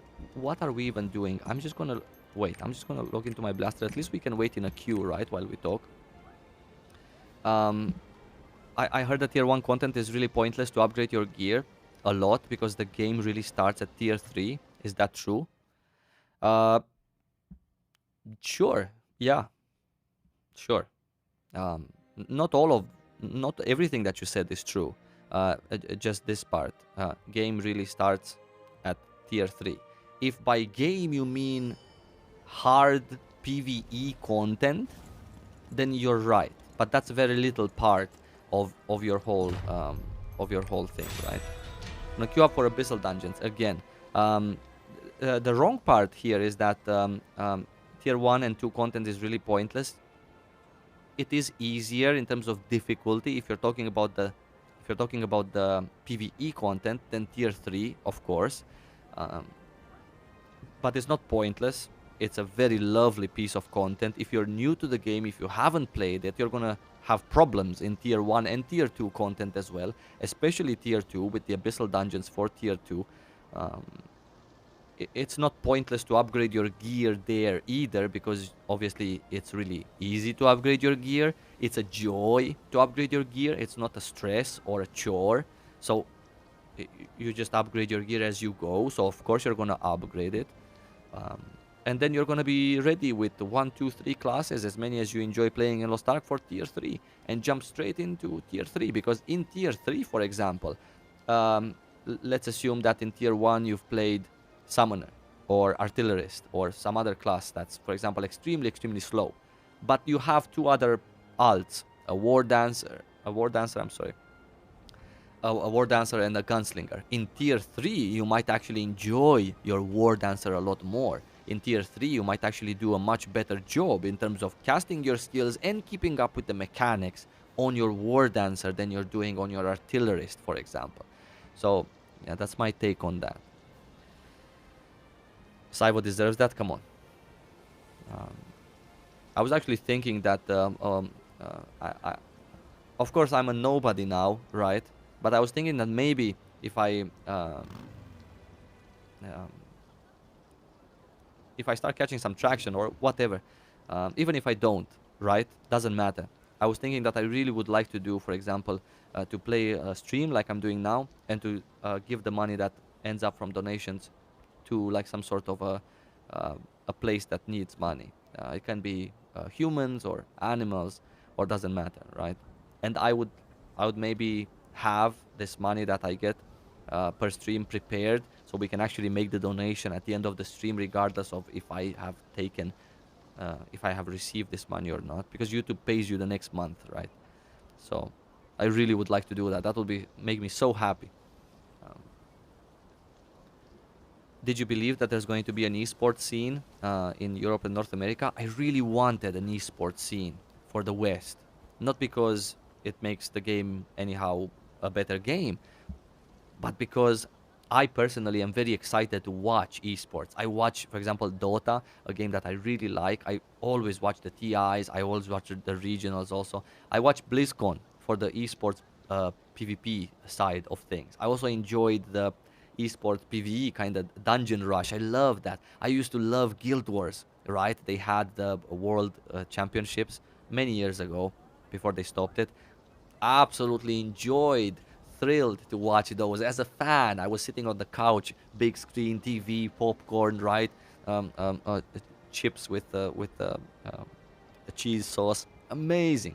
I had a blast. That's why I wanted to have it in the West. And I really believe that there is a place for it in Lost Ark. Um, I really think that they can do it. I just think that they're not going to be very motivated to do it. I mean, Amazon Games at the beginning, also because of this COVID thing, and because they have other things that they might want to take care of after the launch. Um, um, I don't know. They also have their own game, this new world, and so it's going to be a bit trickier for us. But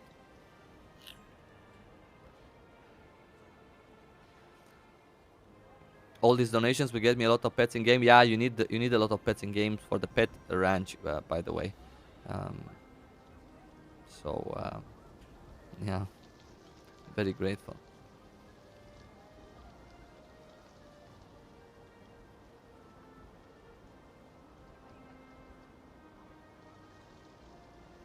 Do you know why key binding summoner identity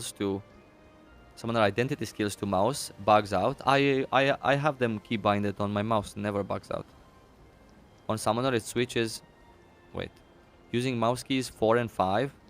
Well, of course, depending what mouse you have, mouse key 4 and 5 doesn't say anything. On all other characters, on summoner it switches, and it uses on both keys when I have these settings. I have no idea. Um, I have no idea why it does that. I also have summoner. I also have all of the identity skills, by the way, bound on my mouse. Um,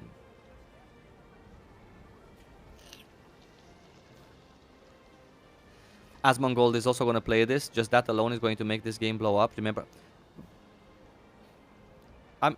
That's it. So it's amazing that so many other content creators are playing this, have talked about this, have given their reviews with good and bad. Super awesome. Very happy to have other big people uh, in the gaming world talk about this. Um, but you know, the game blowing up is also people sticking to it, right? You have to have a community of people who is looking for a new game, right? Who is looking for maybe this kind of a new game. And if you're gonna quit this game in 3 weeks, or after you do your full review after 500 hours, then they will also, in that sense, because if the person I look up to is not playing it, then why would I play it, right? Of course I might like it and I might stick to it, but if someone is so excited about something else like Final Fantasy or another big patch in WoW or whatever, it's a little bit hard for me to sit here as a WoW player in Lost Ark. Fully dedicated video on all the available mounts. So I have a video with many mounts in it, but some of them are not available in Russia, for example. Some of those are not available in Japan. Some mounts that some mounts that we're gonna have, for example, the 3-headed Founders Pack mount is not gonna be available anywhere else, right? It's just for us. So I cannot make a video about mounts because, first of all, they cost a lot of money, real money, because most of them are in the cash shop, even though there are some with from in-game as well. And who knows, we're never gonna get them, right? PvP rank list, sure. Yeah, we can do that. I wanted to react to this guy, to the BNS players video about Lost Ark. In my last stream this week on Wednesday, we watched some interesting reviews. We watched the Lazy Peon, I believe. That wasn't, let's say, such a well-informed review in that sense. All of them had pluses and minuses, which is completely fair for Lost Ark. We watched Max, a person called Max, a World of Warcraft player, an amazing review on the game. Not because he only said good stuff, because he didn't, but just because it was just so well-informed, so nicely put. It was just so cool. Okay, so the rankings, yeah? Here you go. Yeah? Scouter, number 1. Bard, gunslinger, not gunlance. Scouter, Soul Fist, Gunslinger, Paladin, Shadow Hunter, Paladin. Yeah, these are the top 10. Someone was asking why nobody talks about Scouter. Because nobody that plays PvE plays Scouter, even though it's a fantastic class. But yeah, something is, I don't know, something is strange with it. In it has so many cool things for PvE content. I'm not sure if they intended to make it like that, like thinking, hey, let's add this skill also that dashes you 35 meters when you're in that form to catch people who are retreating to the fountain because nobody wants to stay next to you and a demonic transformed in the demon form, right? But I don't think they thought about it like that. But just saying, yeah. Um, I'm sorry, I'm still catching up with comments, guys. What really worries me is how soon they are going to be dropping content. There's really no excuse if they take a lot of time. I don't think they're gonna take a lot of time in between tier up. I don't know if it I don't know if I had a dream or it was just a day thought, but I remembered that I thought um, that I thought that they're gonna go really fast through content. Like this tier one is gonna be here for a month or two, right? The things that we have in tier one, because a casual player that joins Lost Ark and is new is going to get one class to level 50. I don't know, maybe 5 to 6 days, right? That's how long they take because they don't watch YouTube videos. They don't care about being fast, and you don't have to. They just enjoy the game, right? So I was thinking that if a casual player gets one class to 50 in 5 days and then takes another 3 weeks to get it to item level 600, which is the max for this particular tier 1 patch that we get, uh, that's like an absolute casual kind of play style. You can also do the same thing in 1 week, for example, if you go hardcore. Um, so I thought that if a casual player does one character to that to 50 and then to 600 item level in a month and gets his skill points also along the way, because that's why he's so slow and he has a lot of map completion, which is really really cool and good to have. Then I thought that maybe they can even go like 6 weeks after release, even though it's a weird kind of thing to do. For me, it's weird, by the way, because I there never has been such a fast progress with patches. But it wouldn't be weird in terms of this being a brand new release for us. This is the speed of progression. These are the dungeons that we do, and we enjoy them. 4 different abyssal dungeons, chaos dungeons, 2 tiers, and 2 ranks of guardian raids. We enjoy them for 6 weeks or 2 months tops. Uh, Very easily, they can just add tier 2 in 2 months after release and then leave that one on for 3 months or maybe even 4 months, right?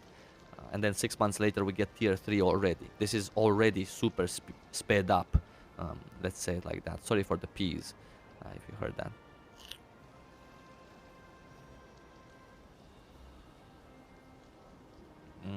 Limit maximum, yes. This is the very awesome guy um, that had his review. We watched it. Awesome. I'm still streaming after 3 hours of meetings. Holy cow! Did you play my stream in the meeting?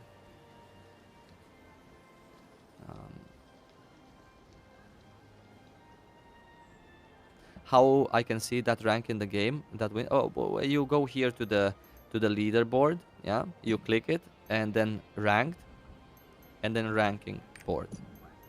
Uh, yeah. Interested in page 2 also? Look, there's a sorceress. So, pretty nice. Yeah. Another scouter, another paladin, lance master, another scouter, another shadow hunter, lance master, another paladin. Pretty nice. Yeah.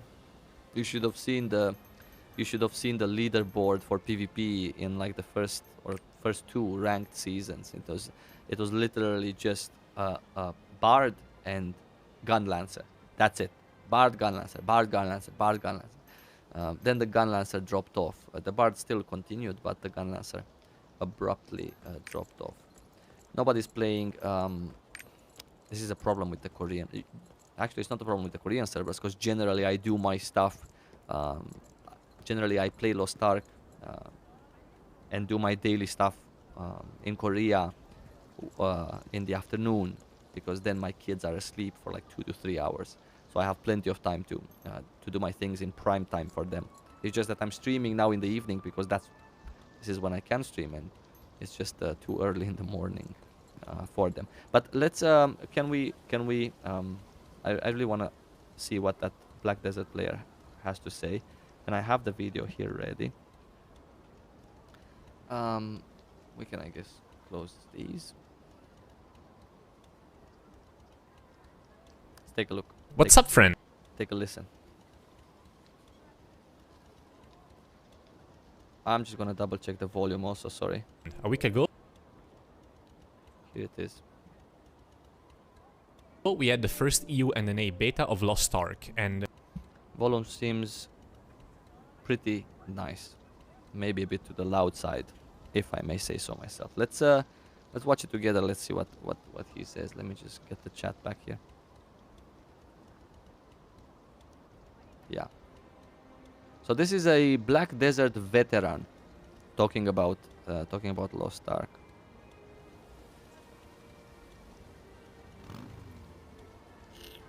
what's up, friend? A week ago, we had the first EU NNA beta of Lost Ark, and with me actually becoming bold with the state of PvP of Black Desert, I decided to check it out. I played a lot of MMOs, but BDO is by far the one I've played the most, pretty much daily since its release.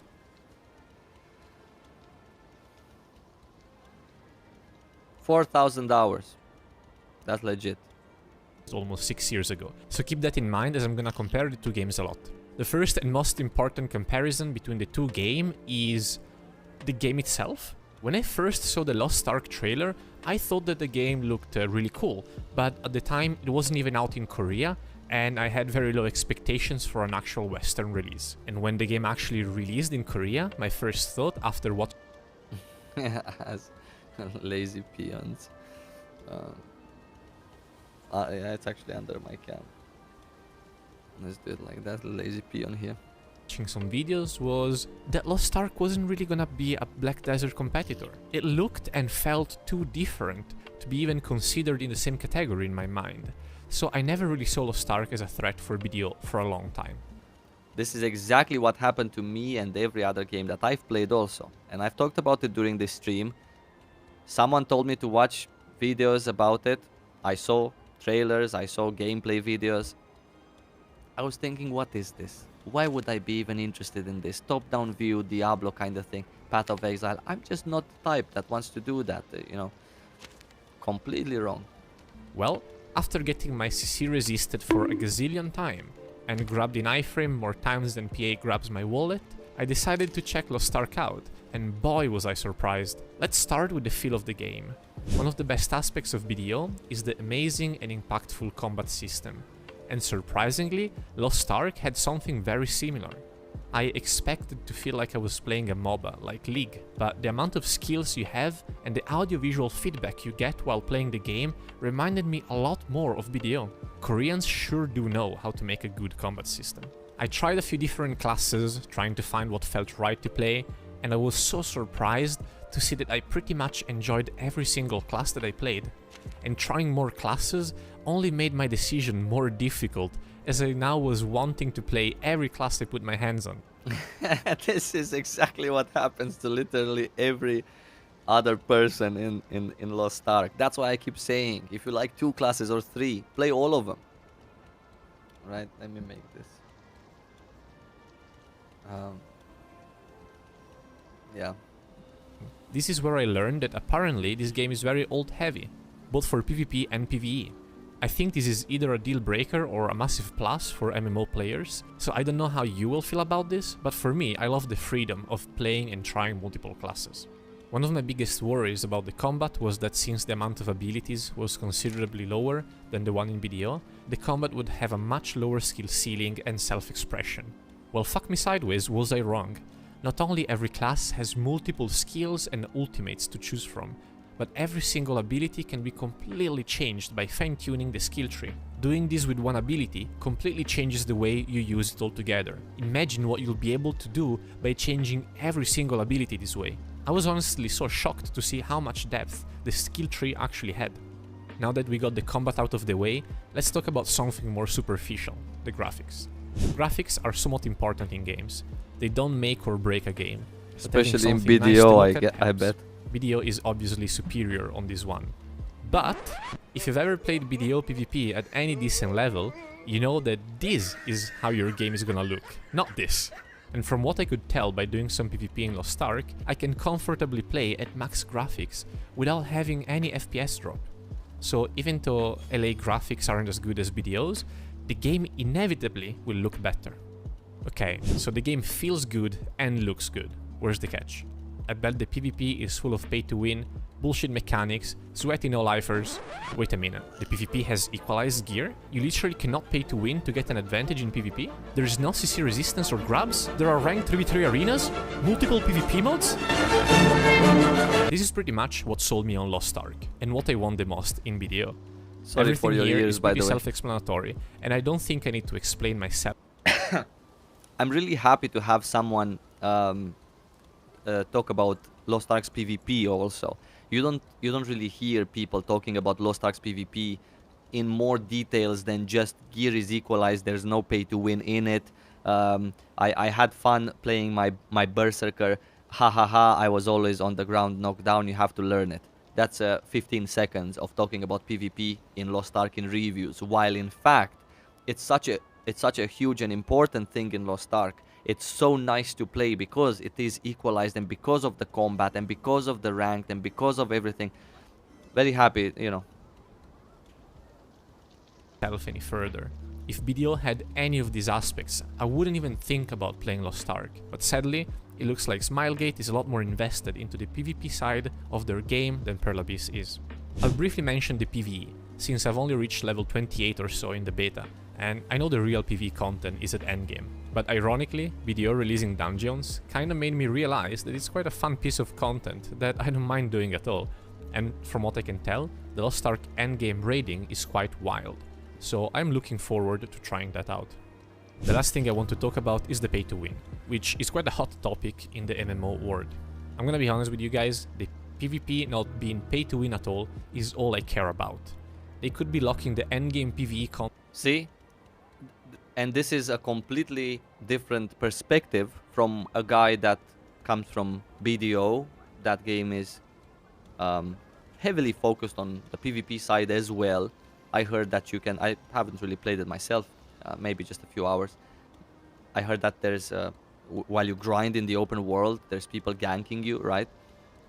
And it's full of PvP, and also the arenas, and also they have competitions and so on. And for him, PvP in Lost Ark being nice, being balanced, equalized, that's all he cares about. And he's gonna care about getting to level 26 on all of his characters.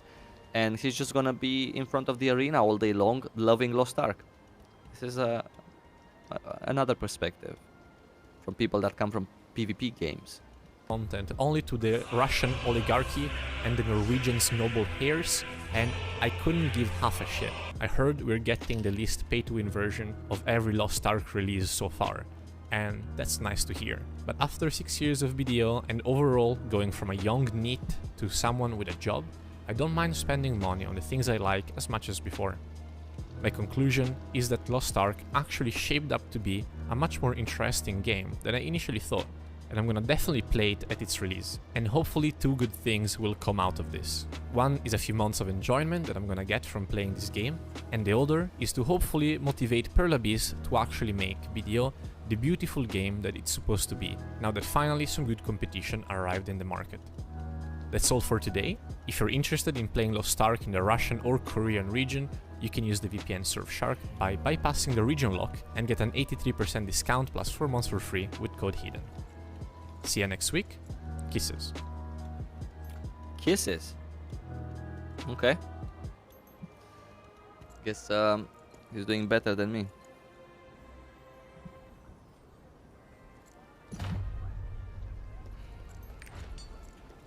Nothing anywhere here, so I guess we can just do our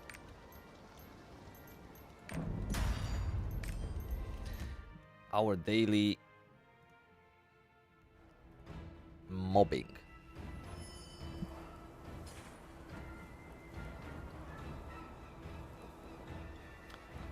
Thank you guys for watching. I really appreciate it. Shit, I have the wrong build. Why did I move?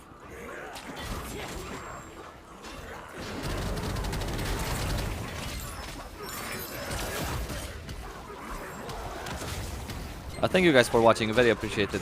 Very appreciative that you guys are here with me. Very nice.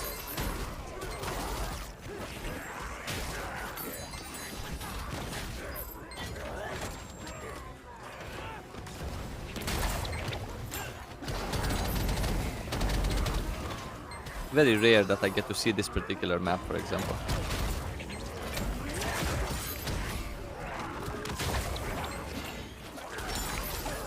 Always a pleasant surprise. I thought the review was nice. As every other review, positives and negatives. Yeah. People who maybe just want to enjoy Lost Ark for a couple of months, that's perfectly fine. Not everyone has to become a full-time player in Lost Ark. And maybe, who knows, the game will actually capture them for more than a couple of months, which is really cool. The fact that people just want to give it a try, this is a very nice thing. The fact that so many people just want to give it a try, even nicer thing.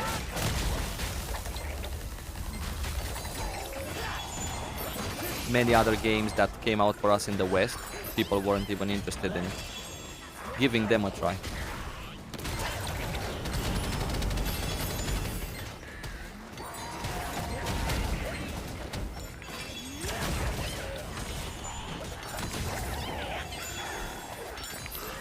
Quite frankly, remembering myself 3 years ago, what I was thinking about Lost Ark, and what my wishes were for Lost Ark, let's say, more than I expected to have for Lost Ark in general.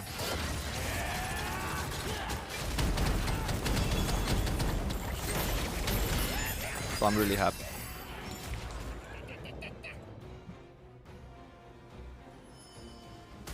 How many kids do I have? Someone asked. I have 2.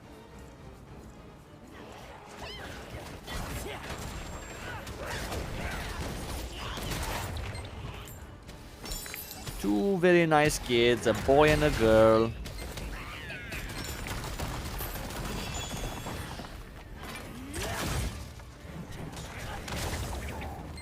The boy, by the way, was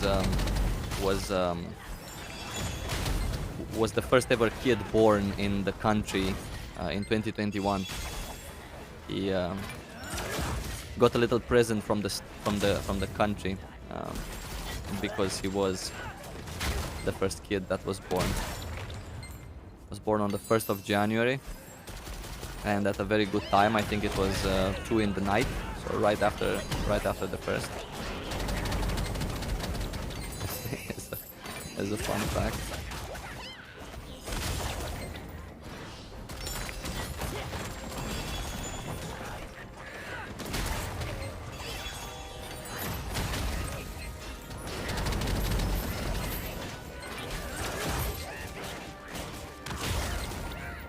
Number 1 since birth. Yeah, that's true.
I think we can get to the stage where we can actually drop yellow accessories. So we're gonna go enchant a little bit, and then we can get to the... So we wouldn't waste one of our cooldowns for today getting still the purple accessories.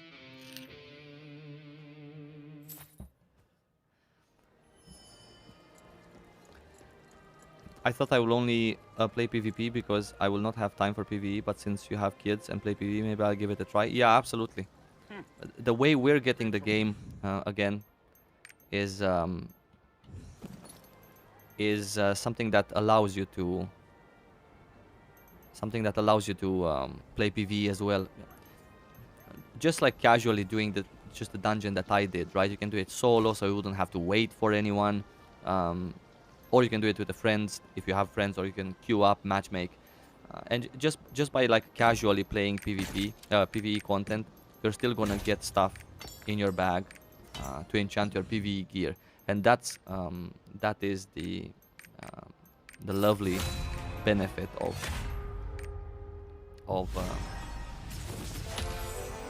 I was lucky though. I could have failed. I don't know why am I enchanting a +6 thing. Waste of materials.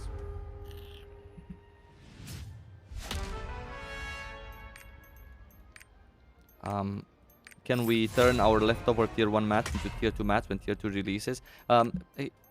It depends. It depends. There should be an NPC that you can do that with, but there won't necessarily be one. I think it would be nice to have one.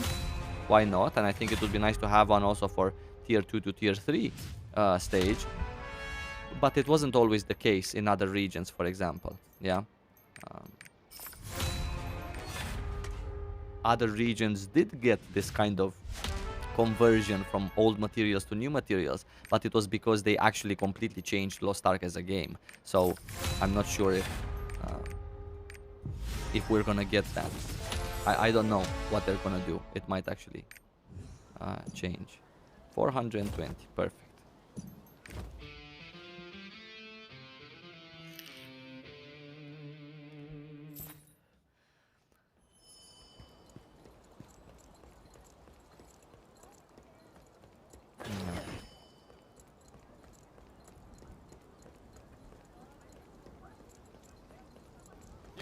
Hola, hola, hola, hola to all my Spanish-speaking friends. So now we can do this stage, which allows us to get a better grade of accessories compared to the previous stage. Yeah, the better grade of the accessories you get, the more chances you have that you get more engravings per accessory, and a better level of an engraving. Yeah. So that's why it's important to upgrade your accessories. And I need to change my build as well. When you boost your character, do the yellow quests also finish them along with all of the rewards? No. Because I've boosted my character here, right? And if you look, for example, at... actually, wait, I haven't done quests. So boosting any other subsequent character, in my case, on this particular account, won't actually complete anything for me. Because I haven't done them in the first place. But the rewards that you get from these important yellow quests, right? Because there are yellow quests that are just fodder for experience. The yellow quests that are important to do and give you those rewards that you want to go back to and do them for, those rewards are server bound, account bound anyway, so you won't be getting those rewards from those yellow or purple quests regardless. So you're not going to do them on a second character. Yeah. Build.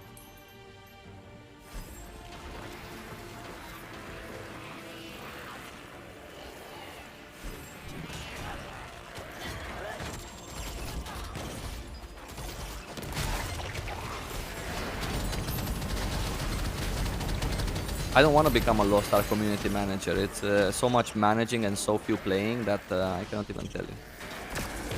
I would hate it.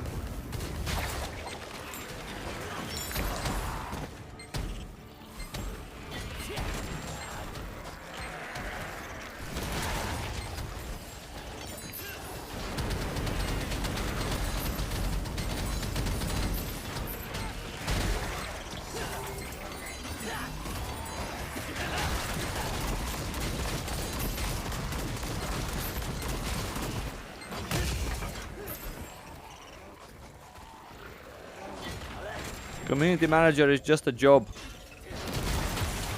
I'm not here to work. I'm here to play. God, I would hate being a community manager for a game. Holy cow.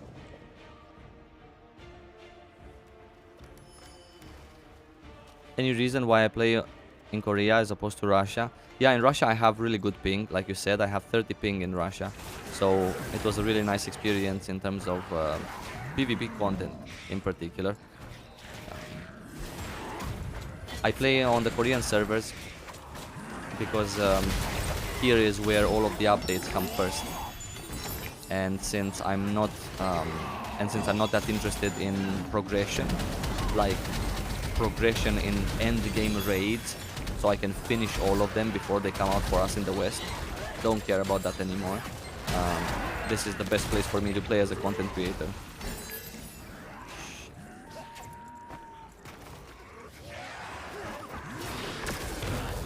Everything comes here first, and then to Russia.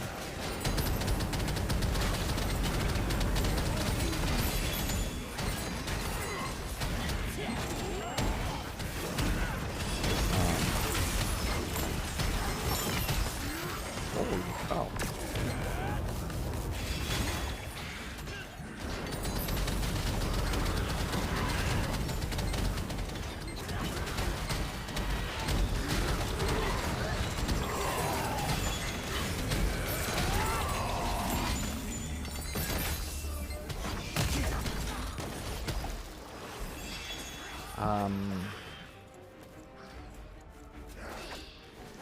Did I ever think about streaming on Twitch? I actually just thought about it today because we discussed it here on my stream, and the conclusion was inconclusive. Yeah.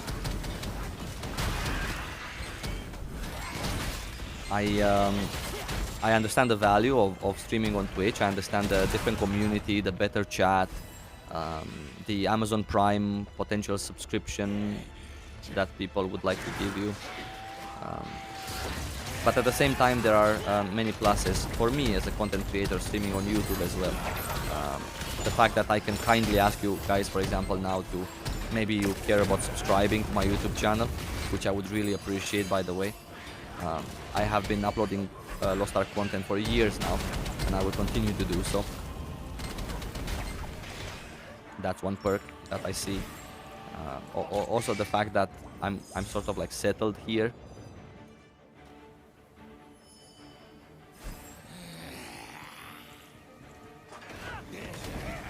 Oh. This is a bonus round, by the way.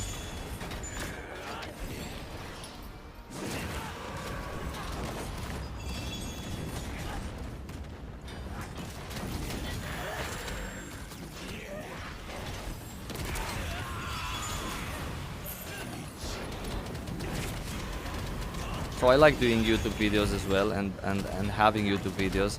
I thought it's a little bit too much of a pain in the ass, let's say, to I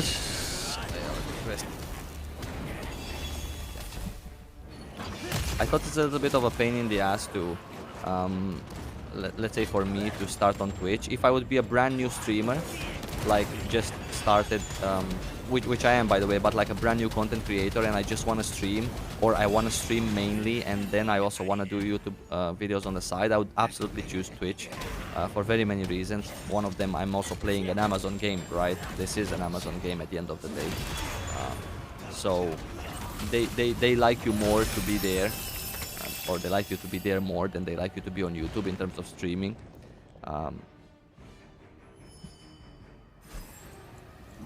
And speaking about streaming, you guys might actually experience some problems, as YouTube is telling you.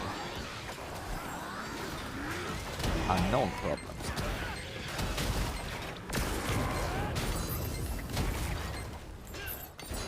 So I apologize, and I will try to fix it. Shit. Just a moment.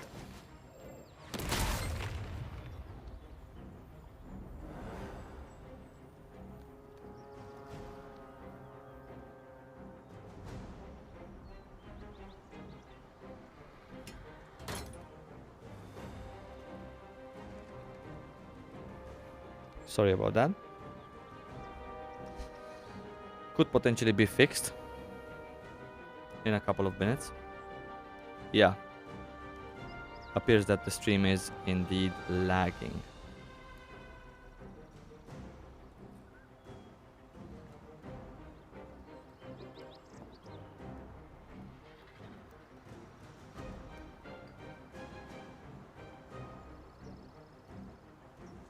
We'll hopefully get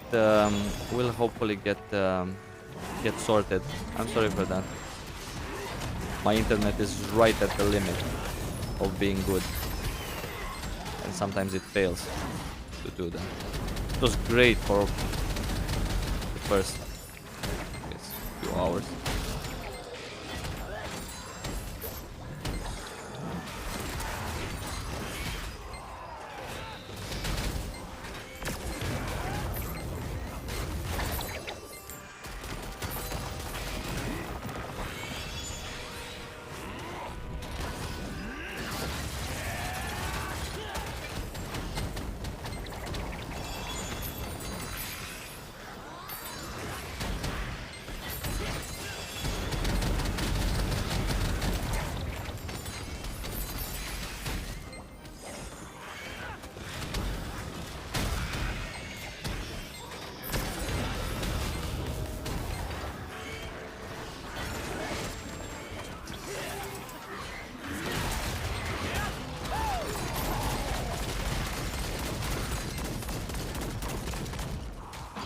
Do you recommend me to unlist my streams and make a playlist of it?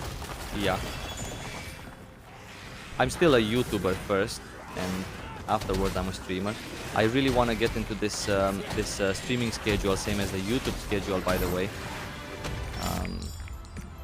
where I stream on a regular basis. And I've been doing that for the past few weeks. I want to stream twice every week. Later on in release, I would like to stream 3 times every week.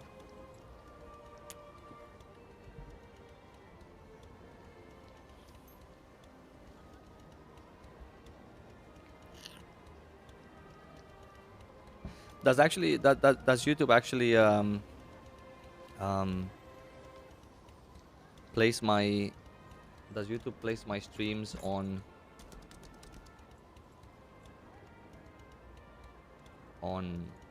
the same page? Yeah, it does place my streams on the same page. You're right. You're right. They still don't have yet a live tab, like videos and then live. That would be great. Yeah. But, you know, there's always gonna be probably more videos than there are streams. But yeah, something to think about, of course. It seems that my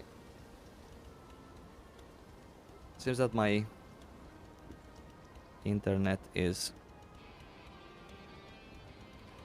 not helping me at the moment.